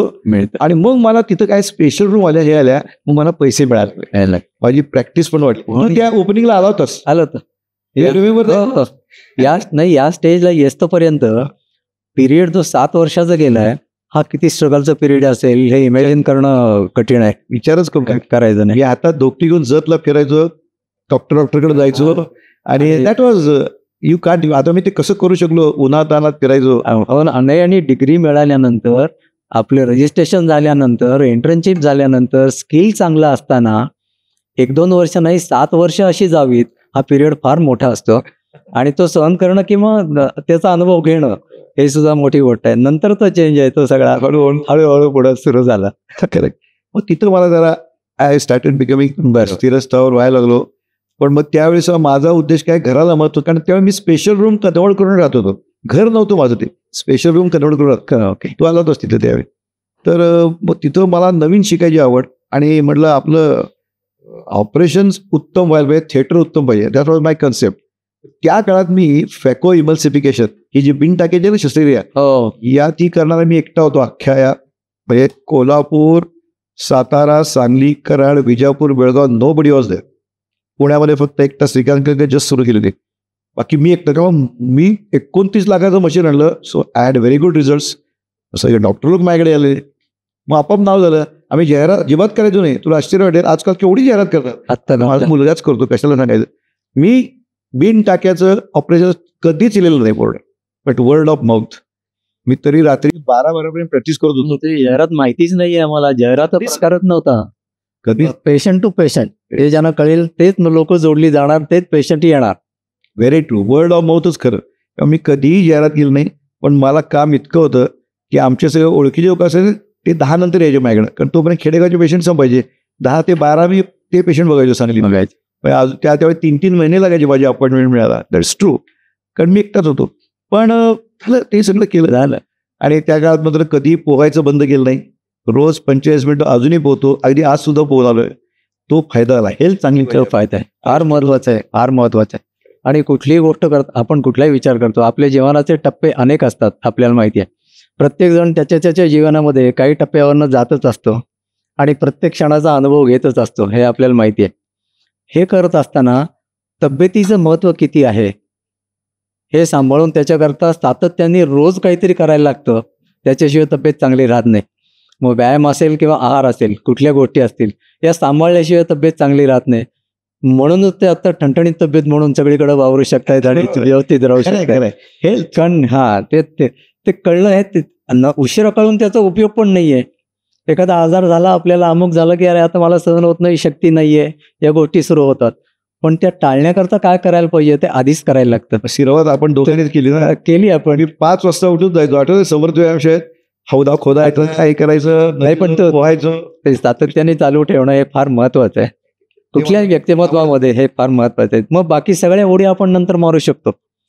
कारण ठीक दॅट वी केप्ट. आणि मग छान प्रॅक्टिस सुरू झाली, हळूहळू चांगलं झालं, छानच वाढत गेलं. होय, वाढत गेलं. आणि I started enjoy. I use to enjoy. लोक म्हणायचे तू 12 वाजता सुद्धा कसं काय तुम्ही हसता? म्हटलं मी काम करतच नाही, म्हटलं आय एन्जॉय. पेशंट किती तुम्हाला शिकवत असतात. अहो, कुंभार आला तर कुंभार त्या क्षेत्रातला दादा असतोय, शेतकरी शेतीतला दादा असतोय, सोनार, मी सगळं माहिती करून घ्यायचो. I use to enjoy. आता आपण मेडिकल फील्डमध्ये ऑप्थॅल्मॉलॉजिस्ट आणि डॉक्टर म्हणून तुला प्रसिद्धी मिळाली, यश मिळालं, ही फारच चांगली गोष्ट आहे. आणि हे सगळं करत असताना आता नुसतं प्रसिद्धी म्हणजे लोकांचं प्रेम मिळालं, आपुलकी मिळाली, पेशंट जुळले गेले, सगळ्या गोष्टी येतात. एकच ब्रँच अशी आहे डॉक्टर म्हणून की जिथं माणसाची आस्था जोडलेली असते. डॉक्टर हा आपण काही अंश देव आहे असं म्हणत असतो. ज्यांनी मानावं की न मानावं हा भाग सोडून देऊ, पण बरा झालेला पेशंट त्याला देव मानतो, एवढं आपल्याला माहिती आहे, बरा झालेला. त्यामुळे डॉक्टरची पोझिशन समाजामध्ये त्याचं स्थान एक वेगळं असतं आणि त्याचा मानही वेगळा असतो.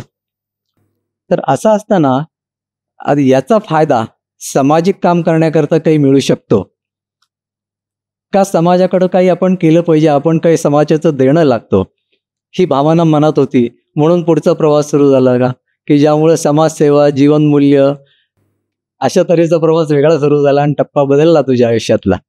हे कसं काय झालं ते जरा इंटरेस्टिंग. काय झालं ॲक्च्युली की आम्ही तो प्रथमेश लेझर्स म्हणून एक संस्था सुरू केली. याचं कारण असं होतं की एका काळी माझी प्रॅक्टिस खूप छान होती, माझ्याकडे खूप पैसे होते त्यावेळी. तेव्हा मी लेझर, डायबिटीजसाठी जे लेझर वापरतात ना, ते मी एकटा घेऊ शकत होतो. पण मी तसा विचार केला नाही, कारण माझ्यापेक्षा ज्युनियर जे डॉक्टर आले, आता इथं मिलिंद लेझर आहे आणि बरेच ज्युनियर आले माझे 10-15 वर्ष, की जे लहान तरुण आहेत ते काय लगेच घेऊ शकत नव्हते. मी असं मी काय म्हटलं की आपण एक संस्था काढू की ज्या डायग्नोस्टिक इक्विपमेंट एकत्र आणू. म्हणजे कसं, लेझर, पेरिमेट्री, याग लेझर वगैरे, ऑटोफिल्ड अनालायझर, या गोष्टी असतात की ह्या कॉमन लागतात, की या त्यांना घेणं शक्य नाही, मला शक्य असलं तर सगळे पेशंट माझ्याकडेच येतील ना. असं व्हायला नको. आम्ही सर्वांचा विचार केला आणि आम्ही जास्त पैसे घातले, कंपनी स्थापन केली प्रथमेश लेझर्स म्हणून. आणि त्या लेझरमध्ये त्यावेळी आमच्या जवळ 15 ते 20 ऑप्थॅल्मॉलॉजिस्ट होते. त्यामुळे ज्युनियर लोक सगळ्यांना त्यांच्या प्रिस्क्रिप्शन पॅडवर लिहिता आलं ना की आमच्याकडं लेझर अवेलेबल आहे, पेरिमेट्री अवेलेबल आहे. येस, म्हणजे everybody should get good chance.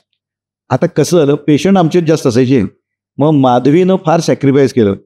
आमचे पेशंट आम्ही प्रथमेश लेझरमध्ये जाऊन लेझर करायचो. पैसे प्रथमेश लेझरला मिळायचे. ती संस्था टिकण्यासाठी आमचे पेशंट तिकडे न्यायचो. हे लोकांसाठी आम्ही काम केलं. असं आमचं प्रथमेश लेझरची आम्ही नवीन जागा सांगलीला घेतली. आता आहे ती प्रणा मार्केटमध्ये, राम मंदिरच्या जवळ ही जागा घेतली. त्याचा चेअरमन मी होतो.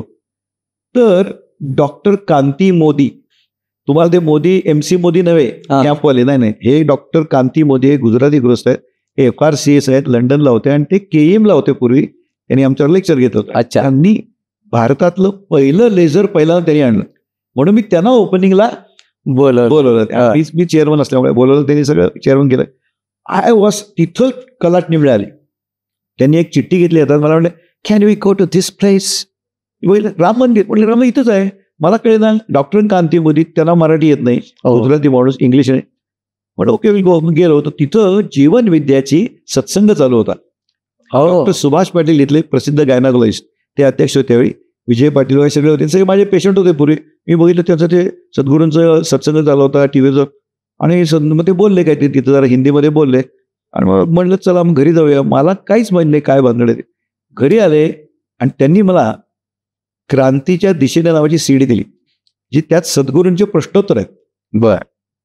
आणि ती त्यावेळी काय मी ऐकलं नाही, 7 दिवसांनी ऐकली आणि आय वॉज अमेज्ड का, तर त्यात प्रश्नोत्तर होती.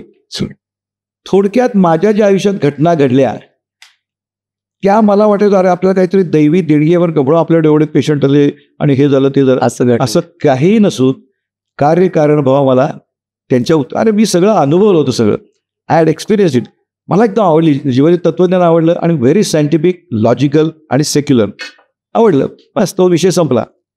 नंतर काय गंमत झाली, एके दिवशी मला त्यानंतर 8-10 दिवसांनी असेल, सकाळी रविवारी फोन आला डॉक्टर कांती मोदींचा. बरं, good morning doctor, how come you called me? ते म्हटलं see there is one course going on in Sangli on Jeevan Vidya Mission which you have seen that CD and you like that I know, so why don't you attend with your wife? रविवारचा दिवस. बरं, हे माधवीकडे बघितलं, रविवारी जायचं काय आपल्याला नको वाटते ना. नाही ना, कांती मोदी सांगितलं आय शुड गो सर. तर मी गेलो. तर तो कोर्स काय होता, दर रविवारी एक विषय असायचा. ओके. आणि असे 7 रविवार, आणि त्याची फी होती 100 रुपये, आणि एकूण 700 रुपये फी होती. आपण स्केप्टिकल माणसं, विशोभी ना. मी गेलो म्हणजे 100 रुपये भरतो, पुढचं आवडला तर पुढचा गेलो. आय टेल यू, सुख म्हणजे काय हा विषय होता. त्यात आमचे निंबाळकर म्हणून होते बोलणारे, जबरदस्त. मला जे फ्लॅट पटलं सगळं, मी पुढचे सगळे पैसे भरले, सगळे अटेंड केला. आणि नंतर म्हणजे तिथं कशाला घेत आहे, माझ्या स्ट्रीटमध्ये घ्या. आणि माझ्या स्ट्रीटमध्ये मग व्याख्यानं सुरू झाली. पण त्याच्या आधी स्ट्रीटमध्ये सुरू करायच्या आधी काय झालं, माझं तोपर्यंत हॉस्पिटल बांधून पूर्ण झालं. हो, बघा योगायोग. नाही ते सांगू का, व्हायब्रेशन्स असतात, व्हायब्रेशन्स. आणि 17 एप्रिल 2005 बरोबर 25 वर्ष पूर्ण होतं ती मला. 80 सुरू केलं मी, आणि त्याची रविवारचं होतं. तर मी जो ओपनिंग ठेवलं, आता त्याचं ओपनिंग मी काय पुढारी बिडारी बोलणारा माणूस नाही, आईबाबांच्या हस्ते ठेवलं. माझ्या पत्रिका छापून द्यायला सगळं झालं. एक 10 दिवस होते अजून अवकाश. आणि गमत सांगतो, मला विजय पाटील एकदा म्हटले, अहो सद्गुरू येणार आहेत इचलकरंजीला, तुम्हाला ते पटले? तर हो पटले. मग ऐकायला येणार काय? म्हटलं मला शुक्रवारी तर वेळ नसतो, मी रात्री 11 पर्यंत काम करतो, पण शनिवारी मला वेळ असतो. म्हटलं शनिवारी मी फक्त ऑपरेशन करायचो, व्हिडिओ बघायचो नाही, संध्याकाळी मला वेळ, आपण जाऊया म्हटलं. आणि फोन ठेवल्यावर मला उगीच स्ट्राईक झालं. माझं ठरलं होतं 17 एप्रिल आईबाबांच्या हस्ते उद्घाटन, सगळं ठरलं होतं, एव्हरीथिंग प्लॅन 2005, कारण 25 वर्ष पूर्ण होती. आणि मी म्हटलं सहज विजय पाटलांना फोन केला, म्हटलं ते येतील काय म्हटलं माझ्या ओपनिंगला? बघा I had not seen him, मी त्याला बघितलं नाही आहे, येतील काय? ते म्हटले की शक्यता कमी आहे, कारण त्यांचं वय त्यावेळी 81 वर्ष होतं, त्यांना कॅथेटर होता, 2दा अँजिओप्लास्टी झाली, ही बात वाटायला होतं. हे सगळं मला नंतर कळलं. हो, मग ते म्हणले विचारून बघायला काय हरकत आहे. तर विश्राम पवार नावे त्यांचे PA होते, त्यांचा फोन नंबर दिला, मी त्याला फोन केला विश्राम पवारना, आणि त्यांनी फ्लॅटली सांगितलं नाही शक्य नाही, अलाउडच नाही त्यांना, असं कारण सांगितलं. म्हणजे खरं आहे, सोडून दिलं. मी ॲडजस्ट 2 तासांनी परत त्यांचा फोन आला, ते म्हणजे यायला तयार आहेत. पण एक गोष्ट आहे, 15, 16, 17 एप्रिलला त्यांचा इचलकरंजीला कार्यक्रम आहे. 18ला मी मुंबईला परत जाणार कारणी, त्यावेळी तुमचं ओपनिंग करून जातील, तुम्ही 18 तारीख ठेवा. मी म्हटलं नाही, मला 17 एप्रिल योग्य आहे, कारण रविवार आहे त्या दिवशी, आणि मला 17 एप्रिलला दिवसाला महत्व काय, करेक्ट 25 पूर्ण होतात. असं ते म्हटलं माझा योग नाही, सोडून द्या, असं मी सोडून. Okay, you can't imagine. म्हणजे व्हायब्रेशन, मी तर म्हटलं व्हायब्रेशन मॅच कशी होतात.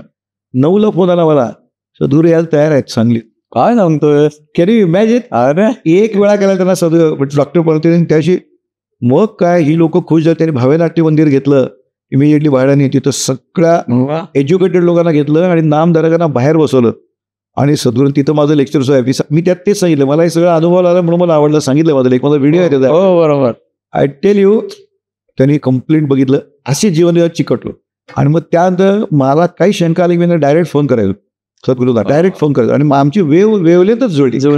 अरे वा, असा जीवनविधी झालं. ग्रेट. आणि मग त्यावेळी माझी प्रॅक्टिस चालू होती अजून, पण जीवनविधीचा फायदा काय झाला, कुठे थांबायचं हे कळलं मला. आता तुम्ही बघता की नाही, बरेच जण मुलगा आणि दोघं असतात एकत्र, कॉन्फ्लिक्ट होतात, बरोबर आहे. तर तुम्हाला सांगतो, सौरव आला आमचा, म्हणजे 10 साली सौरव आला. तर मी त्याला ऑब्झर्व केलं, पहिल्यांदा मीच बॉस होतो. मी काय केलं, मला आबा म्हणतात सगळे, सौरवला सौरव सर केलं, आबा माहिती, मला आवाज म्हणतात सगळे. तर त्याला केला, आणि त्याला मी ऑब्झर्व केलं 2 वर्ष. सर्जरीमध्ये मास्टर सर्जन फक्त एम्समध्ये होता तो, तिथं खासदारांची ऑपरेशन करायचो आणि सगळ्या टेबलवर. एम्सला गोल्ड मेडलिस्ट आहे तो. असं तेव्हा बोलायची पेशंटवर सवय नाही त्याला. म्हटलं प्रॅक्टिस मी असं चालणार नाही, तुला पेशंटवर बोलावं लागेल. मग तो इतका चांगला शहाणाच आहे तो माझ्या दुसऱ्या रूम शेजार रूममध्ये थांबायचा आणि मी पेशंटची कसं बोलतो ऐकायचा. आता तो माझ्यापेक्षा चांगला बोलतो. ओके. 1-2 वर्ष ऑब्झर्व केलं मी. मुद्दाम नवीन लोकांनी ऐकण्यासारखं आहे प्रॅक्टिशनरनी. मी मिटिंग घेतली त्यावेळी माझ्याकडे 35 मुलं होती. खूप 20-20 वर्षापासून नोकरीवाली होती. मग मी, माझी बायको माधवी, सौरव आणि निधी ती बायको, आम्ही खाली स्ट्रीटमध्ये मिटिंग घेतली आणि सांगितलं सगळ्यांना यापुढं मी निर्णय घेणार नाही, सौरभ सर निर्णय घेणार. बघा मी चक्क मिटिंग घेतली. मी उद्या म्हणलं पूर्वेला जायचं, त्यांनी पश्चिमेला जायचं म्हटलं तर कुठं जाल? मग सगळे पूर्वेला. नाही म्हणलं पश्चिमेला जाईन. आमच्या दोघांचे मतभेद आम्ही घरी बघून घेऊ, पॉलिटिक्स खेळायचं नाही. मग मी सौरभच्या अंडर 2018 सालापर्यंत म्हणजे 12 साली त्याला मी पॉवर दिली. त्याच्या अंडर मी काम केलं. म्हणजे एकही निर्णय मी घेतला नाही. Free hand to him. सगळं त्यांनी ठरवलं. Yes, we really give. Which is not possible for many. आणि पण हे अत्यंत अवघड गोष्ट आहे. सगळं आपला फुल होल्ड असताना आपलं महत्व तिथं ठेवायचं नाही. इगो बांध, इगो सोडून द्या. मी हॉस्पिटल केलं, मी एवढं मोठं केलं, सोडून द्या. झालं हॉस्पिटल, तू केलंस हे पहिल्यांदा सोडून द्यायचं. हे मी जीवन शिकलो. अरे आपण नाही केलं, इट हॅपन. आणि साधी गोष्ट आहे म्हटलं, आज 100 वर्षाने त्या हॉस्पिटलमध्ये काय असणार तुम्हाला माहिती आहे का? नाही ना. आपलं स्टेशन काही पण उतरायचं. असं मी 6 वर्ष सौरभच्या अंडर काम केलेलं आहे. Literally I done. मी आय टू डू एव्हरीथिंग. मी 7-8 सर्जरी सुद्धा करत होतो. पण एक दिवशी असं लक्षात आलं की यंग पोर फार गार करतात ऑपरेशन थिएटर. इकडच्या टेबलवर तो, इकडच्या मी. माझी 5 संपली की त्याची 8 संपायची सर्जरी. म्हटलं आय एम ऑब्स्ट्रक्शन टू हिम. जे लक्षात आलं त्या दिवशी मी ऑपरेशन करायचं बंद केलं, डिसाईड केलं. आणि खरोखरच तो कित्येक सर्जरी कमी वेळात करतो. Is very quick surgeon. बरोबर. मला जे 10 मिनिटं लागायची तो 7 मिनिटात करतो. So I left it. This is very difficult for many senior. फार सोपी गोष्ट नाही. आणि मग कॉन्फ्लिक्ट होतात. मग आमच्यात काय प्रॉब्लेम आता प्रश्नच नाही आहे. आणि मग मला वेळ मिळाला, म्हटलं आता जीवन विद्येचं काम करायचं, आता समाजासाठी काम करायचं नाही तर खलास. मग मी संपूर्ण प्रॅक्टिस बंद, ऑपरेशनच बंद केली. मी ओपीडी नाईलाजाने मला 2 दिवस बघावे लागते. कारण काही लोकांना म्हातारा डॉक्टर लागतो. कारण कित्येकांच्या आजोबांची ऑपरेशन, वडिलांची केली. तेव्हा तुम्ही या तरी करत नाही, आम्हाला माहिती. तुम्ही या नुसतं एकदा बघा जास्त बघा. म्हणून मी मंगळवार बुधवार अजूनही 2 तास जातो. पण ती आशीर्वाद प्रॅक्टिस. मी केवळ मला भेटायला लोक येतात, 500 रुपये देतात. बाकी आमचे सगळे बाकी डॉक्टर तपासतात. मी आता आमच्याकडे पेपरलेस आहे ना, टॅबवरती असते. मला कुंडली सगळी कळलेली असते सगळं. मी जरा गंभीर चेहरा करतो. ओके ऑपरेशन करा म्हणते. आबानी सांगितले म्हणजे करतो. आता तयार आहेत. ही प्रॅक्टिस माझी सध्या. बाकी मी काही करायला. जीवन विद्याचं मात्र खूप चांगलं करतो. आणि बघा कसा योगा असतो. प्रल्हाद दादा त्यांचे चिरंजीव सद्गुरू वामनराव पै हे डेप्युटी सेक्रेटरी ऑफ फायनान्स मंत्रालयात होते. आता त्यांचे चिरंजीव प्रल्हाद दादा हे BTech from IIT Powai. He has done management from Jamnalal Bajaj. TQM total quality management. He went to Japan to learn 35 years back. मला काय म्हणायचं, त्यांनी मला डायरेक्ट प्रेसिडेंटच करून टाकलं जीवन विद्या मिशनचं. All over India, even America, Canada सगळीकडे फिरलो. आमच्या जीवन शाखा आहे तिथे. आणि मी फुल डिवोट केलं. म्हणजे करायचं फुल करायचं फुल. मग माझ्या लक्षात आलं की म्हाताऱ्या लोकांना कुठे सांगत बसायचं. आमच्या सद्गुरूंचं प्रवचन आहे. नाही, मला तेच आश्चर्य वाटतं दिलीप, की आता आपले इंटरॅक्शन जेव्हा होत असते तेव्हा दिलीप मला व्हॉट्सअपवर काही गोष्टी शेअर करत असतो. तर तरुणांच्या मध्ये एज्युकेशन लेवलला तरुणांच्या मध्ये बदल होणं, चिल्ड्रनमध्ये बदल होणं, अपंगांच्या लोकांच्यात बदल होणं, पोलीस या शाखेमध्ये काही होणं, तुरुंगातल्या जेलमध्ये बंदीवान म्हणू आपण, कैदीस्वाने बंदीवान लोकांच्या करता असं इतक्या प्रकारच्या लोकांच्या मध्ये जीवन यशस्वी जगणं, आपलं चूक बरोबर ठरवणं, त्यांना जीवन मूल्य कळणं, या तऱ्हेचं बोलणं ही सोपी गोष्ट नाही. पण सगळ्या ठिकाणी तुझं हे अनेक ठिकाणी बोलणं झालेलं आहे. आणि नुसतंच बोलणं नाही आहे, बोलणं ही एक झाली. मला तर असं वाटतं कर्तृत्व झाल्यानंतर वक्तृत्व ही फारशी अवघड गोष्ट नसते. कर्तृत्व आधी घडलेलं असेल तर वक्तृत्व हा तुमचा अनुभव शेअर केला कन्व्हिन्स बोलत असतो, त्यामुळे ऑलरेडी कन्व्हिन्स असतं तुम्ही त्याच्याकरता. पण वक्तृत्व झाल्यानंतर आपल्या समाजातल्या इतर एलिमेंट्सने सुद्धा त्यांच्यात परिवर्तन व्हावं असं बोलणं होणं, कारण ते बोलण्यातनंच होणार आहे सुरुवातीला, तो विचार देण्याचा विषय. असं परिवर्तन होण्यासारखं मोठं काम तुझ्याकडून सुरुवात तर चालू आहे. होत आहे माझ्याकडून. हे सद्गुरूंच्यामुळेच होते. मी काय म्हणतो, मी कमिशन एजंट आहे. सद्गुरूचं ज्ञान मी सगळं पोचवतो, कमिशन म्हणजे पुण्य. आय टेल यू, पण खरं सांगतो हे होतं, आपण करतोय सोडूनच द्या तुम्ही, कसं सुचत जातं. आणि आज मला सांगा, मी जवळजवळ 7-8 कॉलेजमध्ये करिक्युलम घेतो व्हॅल्यू एज्युकेशनमध्ये. RIT कॉलेजमध्ये आज 9 वर्ष झाली, माझ्या 19 बॅचेस झाल्या, 19 बॅच चालू आहे. सोमया कॉलेज मुंबई, तिथं 3rd इयर इंजिनिअरिंगला घेतो. कृष्णा मेडिकल कॉलेजमध्ये घेतो. संजय घोडा मॅनेजमेंट कॉलेज, तिथं कोर्स घेतो. वॉल्चन कॉलेजला MTechला घेतो. व्हॅल्यू एज्युकेशनला आता मोदी सरकारने त्याला महत्त्व दिलंय. मी सुरू केलं तेव्हा तसं काही नव्हतं, पण आय कुड क्रिएट PPTs. ते झाले माझ्यात. माझ्याकडे 20 PPTs तयार आहेत. I am giving 2 hours lecture, अशी 15 लेक्चर देतो. मी मुलांच्या परीक्षा घेतो व्हॅल्यू एज्युकेशनला, आणि तो विषय आहे आता कंपल्सरी नाही, ऑप्शनल विषय. ऑप्शनल आहे. पण ते जो आनंद, म्हणजे सद्गुरूचं एक वाक्य आहे, गडबडलेल्या पाट्या पुसून कुठे लिहिताय नवीन, कोऱ्या पाटीवर लिहा. आणि ही मुलं कॉलेजची कोरी पाटी असते, आणि तुम्हाला जर नेक्स्ट जनरेशन फार हुशार आहे, फक्त शहाणपण त्यांना द्यावं लागतो. आमच्या जीवनामध्ये सुंदर वाक्य आहे, दुसऱ्याच्या अनुभवातून शिकतो तो शाणा, स्वतःच्या अनुभव शिकतो तो 1.5 शाणा, आणि तेही शिकत नाही तो पेडगावचा शाणा. आता आपला अनुभव आहे ना, तर आपलं शाण, रामदासांनी सांगितलं की ज्ञान आहे ते देत जावे. तर हे सद्गुरूंनी सांगितलं, आणि ते करायला एवढा आनंद होतो. मला हल्ली वाटायला बरोबर, मी डॉक्टर डोळ्याचं त्यावेळी तर आम्हाला पुण्य मिळत होतं, लोक पाया पडायचे. पण आज आमच्या या कार्यामुळे कुटुंब सुखी होत आहे. आय कॅन टेल यू, या काळात मी आणखीन केलं म्हणजे शेतकऱ्यांना ड्रेस वाटले, जवळजवळ 7-8 लाखाचे ड्रेस वाटले, प्रोटेक्टिव्ह. म्हटलं तुम्ही पिकाचं यील्ड वाढवतोय, स्वतःची जीवाची काळजी घेत नाही.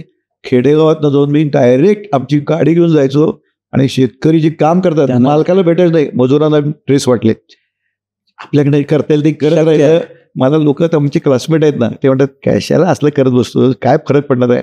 म्हटलं मी ज्याचं करतो त्यांना फरक पडतोय, जगाला काय सुधारत नाही, पण मला आनंद होतोय. ओके, 90% सुधारित चालेल, पण तो आनंद मी अवर्णनीय आता एन्जॉय करतोय. दुसऱ्या कुटुंबात आनंद निर्माण करण्याचा आनंद हा वेगळाच आहे, तो पैशात येत नाही. I can tell. आणि मला खरोखर जीवनविद्या मिळाल्यापासून आयुष्य पहिल्यांदा वाईट नाही, मार्ग आणखीन चांगला, मार्गच वेगळा मिळाला असं झालं ते. आणि लोकांचा विचार तुम्ही केला पाहिजे, तरच लोक तुमचा विचार करतात. म्हणून आमची प्रार्थना कशी आहे, हे ईश्वरा सर्वांना चांगली बुद्धी दे, आरोग्य दे, सर्वांना सुखात आनंद कल्याण करताय, सर्वांचं भलं कर, कल्याण कर, रक्षण कर, आणि तुझं गोड नाम मुखात आलं. सर्वांचा विचार करतात त्याचा सर्वजण विचार करतात. सिंपल आहे, क्रिया तशी प्रतिक्रिया. अगदी. आणि हे ज्ञान अतिशय सायंटिफिक आहे. म्हणजे सद्गुरू तर प्रवचन करता म्हणजे आस्क मी व्हाय, तुम्ही नुसतं मुंड्या आलो नका, मला का प्रश्न विचारा, I should be answerable to you. तसं आहे आपलं. आणि म्हणून मी कॉलेजमध्ये का टिकलो, सगळ्याला प्रूफ आहे माझ्याकडे, माझ्या PPT सगळ्या विथ प्रूफ. आता तिथं सर्व समाजाचे लोक असतात. अरे ते आमचं जे टर्म संपते तेव्हा माझ्यावर सेल्फी काढायला गर्दी असते. यंग जनरेशनला आवडतं ते, आणि त्यांच्या भाषेत मी बोलतो. आणि काय आहे, शेवटी मी डॉक्टर असल्यामुळं मी माणसं वाचतो ना, तेच आय टू आय बोलतो ना, आय नो एव्हरीथिंग. तुम्हाला आश्चर्य वाटेल, ही पोरं कॉलेजमध्ये मोबाईलवर बघत बसतात लेक्चरला. माझ्याला एक माणूस मोबाईल बघत नाही. विथ चॅलेंज का, सगळ्या लाईफशी निगडीत बोलतो मी. हे मी बोलतो असं आहे, माझ्या तोंडून बोलून खरं आहे. अरे असंच जाणवतं, आणि फार मोठी गोष्ट आहे. बोलविता त्यांनी वेगळा करायला कळतं, आणि त्याची व्हायब्रेशन आपल्याकडे पोहोचली की तीच उत्तर जातात वर, आणि तो अनुभवच घेण्यासारखा. त्याला अनुभवाचाच विषय येतो. काही गोष्टी ज्ञान म्हणून घेता येतात, काही गोष्टी अनुभूती म्हणून घेता येतात. त्यामुळे तेच तुम्हाला अनुभूती मिळणार नाही, याचा आनंद तुम्हाला पैशात करता येत नाहीये, कुठेही करता येत नाहीये. पण दुसऱ्याला आनंदी करण्याचा जो आनंद आहे याला लिमिटच नाहीये. पण जीवनविद्या, तू जीवनविद्या जगतो जायचं रे. आणि बरेच लोक नुसतीच सांगतात पोपट पण जीवन जगत नाहीत, त्याचं मला वाईट वाटतं. अरे ते जगणं महत्वाचं आहे. आणि जीवनविद्या मिळाली म्हणून समृद्ध झालं म्हणतात माझं आयुष्य, आणि अजूनही चालू आहे, आणि अजून मी भरपूर करतो. माझ्या आयुष्यात इतक्या मरणापर्यंत, अगदी जन्मापासून, जन्मता मला कॅन्सर होता. Can you believe? मला फायब्रोसार्कोमा नावाचा एक कॅन्सर होता. माझा जन्म बेळगावला झाला. मला इथे जेव्हा 6 इंच स्कार आहे, तुला माहिती आहे, 6 इंच मला कट केलेला आहे कम्प्लीट. मी बघितलेलं ते लहानपणी आपण. ती एकदम वाढली. तर हणमशेठ नावाच्या डॉक्टरनी ऑपरेशन केलं. हणमशेठाचा उल्लेख पु ल देशपांडेंच्या व्यक्ती आणि वल्लीमध्ये आहे. हे डॉक्टर तिथे भयंकर प्रसिद्ध होते. त्यांनी मला कापला चक्क फळी दाखल, त्यावेळी भूल द्यायला येत नसे. मी 3 महिन्यात असं माझं ऑपरेशन झालं. त्यानंतर एकदा मला गाडीनं उडवलंय. परवा मला कम्प्लीट हार्ट ब्लॉक बसला. पोहता कॅन यू इमॅजिन. लकीली कडेला होता म्हणून हात लागला, वाचलो. आता मला पेसमेकर बसवलाय. म्हणजे मला जगवायचंय, जगवायचंय. काहीतरी माझ्या अगवायचंय. घडणारी गोष्ट घडणार. Okay. Just don't worry, enjoy the present. तसं मी एन्जॉय करतोय. आणि फार खूप छान. दिवसांनी तू मला भेटत फार मजा आली. अरे आज आपल्याला गप्पा मारायला आणि मजा या आली. सत्यवेदच्या कुलकर्णी महाराजांनी आम्हाला म्हणलं इंटरव्ह्यू घ्यायचं. म्हटलं माझा काय घेता प्रश्नच नाही. I don't know. आता तेच सांगतील तुम्हाला माझा काय इंटरव्ह्यू घेतला ते. पण समोर आहे आयुष्य सुंदर. मी त्यासाठी दृष्टिक्षेप नावाचं माझ्या आयुष्यात पुस्तक लिहिलंय लिहिलंय. की ज्याचा उपयोग तरुणांना व्हावा, की प्रामाणिकपणे कष्ट करून देखील भरपूर संपत्ती मिळवता येते. याची एक 2 उदाहरणं सांगतो आणि आपण ओके ओके. मी प्रॅक्टिस सुरू केली. ते 10 रुपये फी होती माझी. तर कौलापूरचे एक डॉक्टर होते, कौलापूरचे. आता कोण पेशंट नसताना रोज ओळीनं 3 दिवस घेऊन आले. मला खूप आनंद झाला, थँक्यू म्हटलं. 4थ्या वेळी घेऊन आले आणि ते गेले परत आणि मला परत आले भेटायला. म्हटलं तुमची फी किती? म्हटले 10 रुपये. माझ्याकडे काय रिसेप्शन नव्हता. ते म्हटले मी पाठवलं की 15 रुपये घ्या. मी सांगतो 15 रुपये आहे, 5 रुपये मला द्या, 10 रुपये तुम्हाला. किती सोपं आहे हिशोब. डोकंच सणकलं माझं. संस्कार आपल्याला वाईट ना. माझे वडील रोड सायकलनी गेलेले, कधी शिकवण्या घेऊन पैसे मिळवले, स्वच्छ अक्षर, केमिस्ट्री. बाबाचं म्हणजे इतकंच. मी म्हटलं मला काय भिकारी समजलं नाही. म्हटलं या भाषेत बोललो मी. केला खांब कुठला. ही नेव्हर एक्सपेक्टेड दॅट. गेला लिहून. कशी गंमत असते. 3 वर्षांनी त्याला तो दुसरीकडे पेशंट पाठवतो, कारण त्याला कमिशन मिळेल तिथं. 3 वर्षांनी त्याला प्रॉब्लेम झाला, तो माझ्याकडे आला. हो का. ही न्यू व्हॉट इज राईट. तेव्हा प्रामाणिकपणेच देखील तुम्ही मोठे होऊ शकतो. वेळ लागतो. आता मी बघ ना, पहिल्यांदा काहीच नव्हतं. 2 वर्षांनी मी लिओना घेतली. TF फॉर लिओना नाव चालते. 2100 रुपयाला. अचल त्याला मला गॅरंटर होता. पैसेच नाही आमच्याकडे. नंतर मी 4-5 वर्षांनी धरमशीची सेकंड हँड स्कूटर घेतली. 8 वर्षांनी उराईतची सेकंड हँड कार घेतली. बंगला घर माझं मी 25 सेकंड बांधलं. लोकांना लगेच हवं असते. नो वे. लगेच नाही. त्याला तो अगदी लागतो. 25 सेकंड बांधून त्यानंतर 20 वर्ष मी अनुभव होतो ना. हो ना. एन्जॉय करतोय. Have a patience. हेच मी लोकांना सांगतो की पेशन्स, सचोटी सोडायची नाही. ॲट एनी कॉस्ट ट्रान्सपरन्सी ठेवायची कायम. माझ्या ऑपरेशन थिएटरला काचेची भिंत आहे. दे कॅन ऑब्झर्व मी. नंतर 90 सालापासून मी सगळी सर्जरी लाईव्ह दाखवतो. कुठल्याही पेशंटना विचार. I show live every surgery. I show live to the relative. 90 सालापासून आताही चालू जायते. तेव्हा ट्रान्सपरन्सी ठेवा आयुष्यात. प्रामाणिकपणे ठेवा. And just have best life. जीवन प्रवास आणि या सगळ्या गोष्टी आपण बोललो आता. हॉस्पिटलमधले अनुभव सगळे एका पाठोपाठ एक सगळे. जीवनविद्या हा विषय फार महत्वाचा विषय. जीवनाला कलाटणी देणार याही विषयावर आपण बोललो आता. आणि फार सुंदर अनुभव ऐकायला मिळाले तुझ्याकडून. एक विषय एकदम मला आता आठवतोय की हे सगळं करत असताना त्वचा पेढी नावाचा एक वेगळाच विषय तुझ्याकडनं काहीतरी घडत गेलाय. आणि तो कसा घडत गेला याची कल्पनाच नाही आम्हाला. कारण कुठं आम्हालाही माहिती नाही त्याच्याबद्दल की त्वचा पेढी असू शकते, त्याचं काय करतात काहीच माहित नाही. आणि हे तू घडवून आणलेस, हे कसं काय? त्याला फार मोठा हे आहे. कारण मी इंटर्नशिप करत असताना बर्नचे पेशंट असायचे, बायकात सगळ्या, आणि 95% मरायच्या. कारण आपल्याकडं नाही ट्रीटमेंट अवेलेबल. हे मी किती 75 सालची गोष्ट होतो. आणि त्यावेळी आम्ही 2 दिवस झोपायचो नाही, जेवायचोच नाही. खाण वास सुटलेला असायचा आणि आम्हाला सर्टिफिकेट, डेथ सर्टिफिकेट द्यायचे, असा प्रकार होता. ते डोक्यात होतं. पण त्यानंतर दिवस गेले, मी डोळ्याच्या साईडला गेलो, काही संबंध नाही राहिला. योगायोगानं मला डॉक्टर आपले सौरभ आल्यानंतर मला वेळ आहे म्हटलं, अरुण दांडेकरनी मला रोटरीन केला आणि रोटरीचा डायरेक्ट प्रेसिडेंटच केला.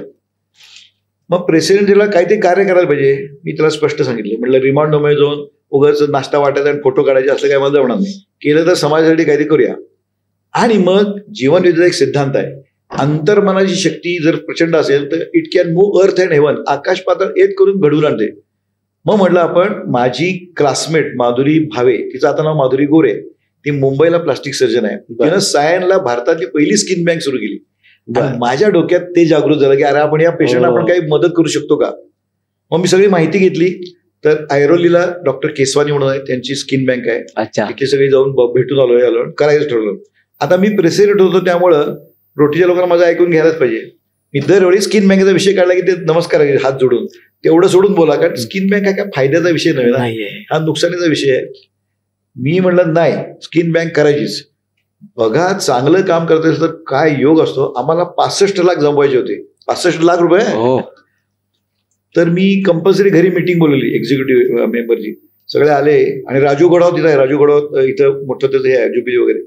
त्याला फोन केला, म्हटलं असं असं तुझ्याकडे पैसे मागायला आम्ही येणार आहे सगळे. थोडे तुम्ही येऊ नका डॉक्टर, मीच येतो. माझे जुने. त्याच्याकडे पैसे बरोबर आहे तो देतो. मग त्यांनी म्हणलं काय पाहिजे, म्हणलं पैसे पाहिजे. किती देऊ, तू म्हणशील देतो. तो म्हणला मी 5 लाख रुपये देतो, बघा सुरुवात झाली. मी म्हणलं मी 5 लाख देतो. मग अविनाश पाटील इथले प्रख्यात प्लास्टिक सर्जन आहेत, जबरदस्त स्किलवाले. ते म्हणले माझी 500 स्क्वेअर फूट जागा देतो आणि प्लास्टिक सर्जन हवा की त्याशिवाय काय करणार. अविनाश पाटलांच्या मुळे ते जबरदस्त झालं. आणि मग झाले, मग उरलेले पैसे आम्हाला 31 लाख जमवले. तर तैवान बरोबर आम्ही ग्लोबल ग्रँड प्रोजेक्ट करणार होतो. काय योगा आहे बघा. डॉक्टर विनय पै रायकर म्हणून डिस्ट्रिक्ट गव्हर्नर आमचे याचे होते, त्यांनी आम्हाला $26,000 दिले, म्हणजे 20 लाख झाले. असं झालं आमचं. आणि तैवान बरोबर आमचं प्रोजेक्ट झालं. आणि आमचं skin bank international standard skin bank आहे आमची. अर्थात लक्षात ठेवा, याला खर्च प्रचंड आहे. महिन्याला 40,000 रुपये आम्ही खर्च करतो. आणि मधल्या कोविडच्या काळात आमचेच पैसे जात होते, काहीच नाही, कोण द्यायचे नाही. कारण ते अविनाश पाटलांनी ज्यावेळी केसेस वाचवायला सुरुवात केल्या, आय कॅन टेल यू, 15 लहान मुलं वाचवली जी नक्की मिली अशी मुलं अविनाश पाटलांनी वाचवली. 65% बर्न झाली. You will not imagine. आमच्याकडे डॉक्युमेंटरी एव्हिडन्स आहे.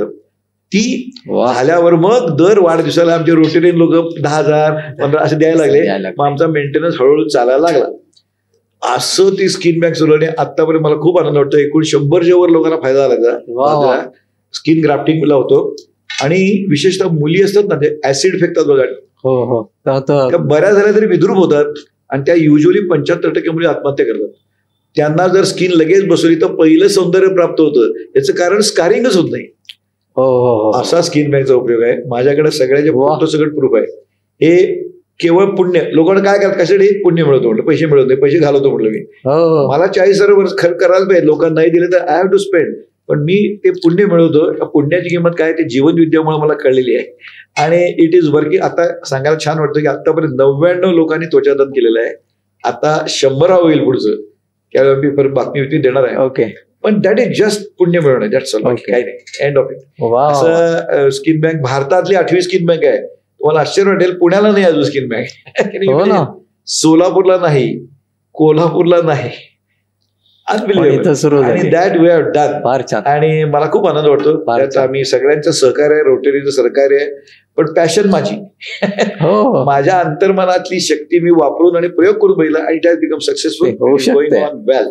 So I am very happy about that. Happy, भरपूर पुण्य कमावतोय. धन्यवाद दिलीप, धन्यवाद. फार सुंदर झाला आत्ताचं बोलणं. आणि अशीच तब्येत उत्तम राहू दे. आणि असा जीवनाचा आनंद घेणं कायम चालू राहू दे, अशा शुभेच्छा देतो. थँक्यू. थांबतो.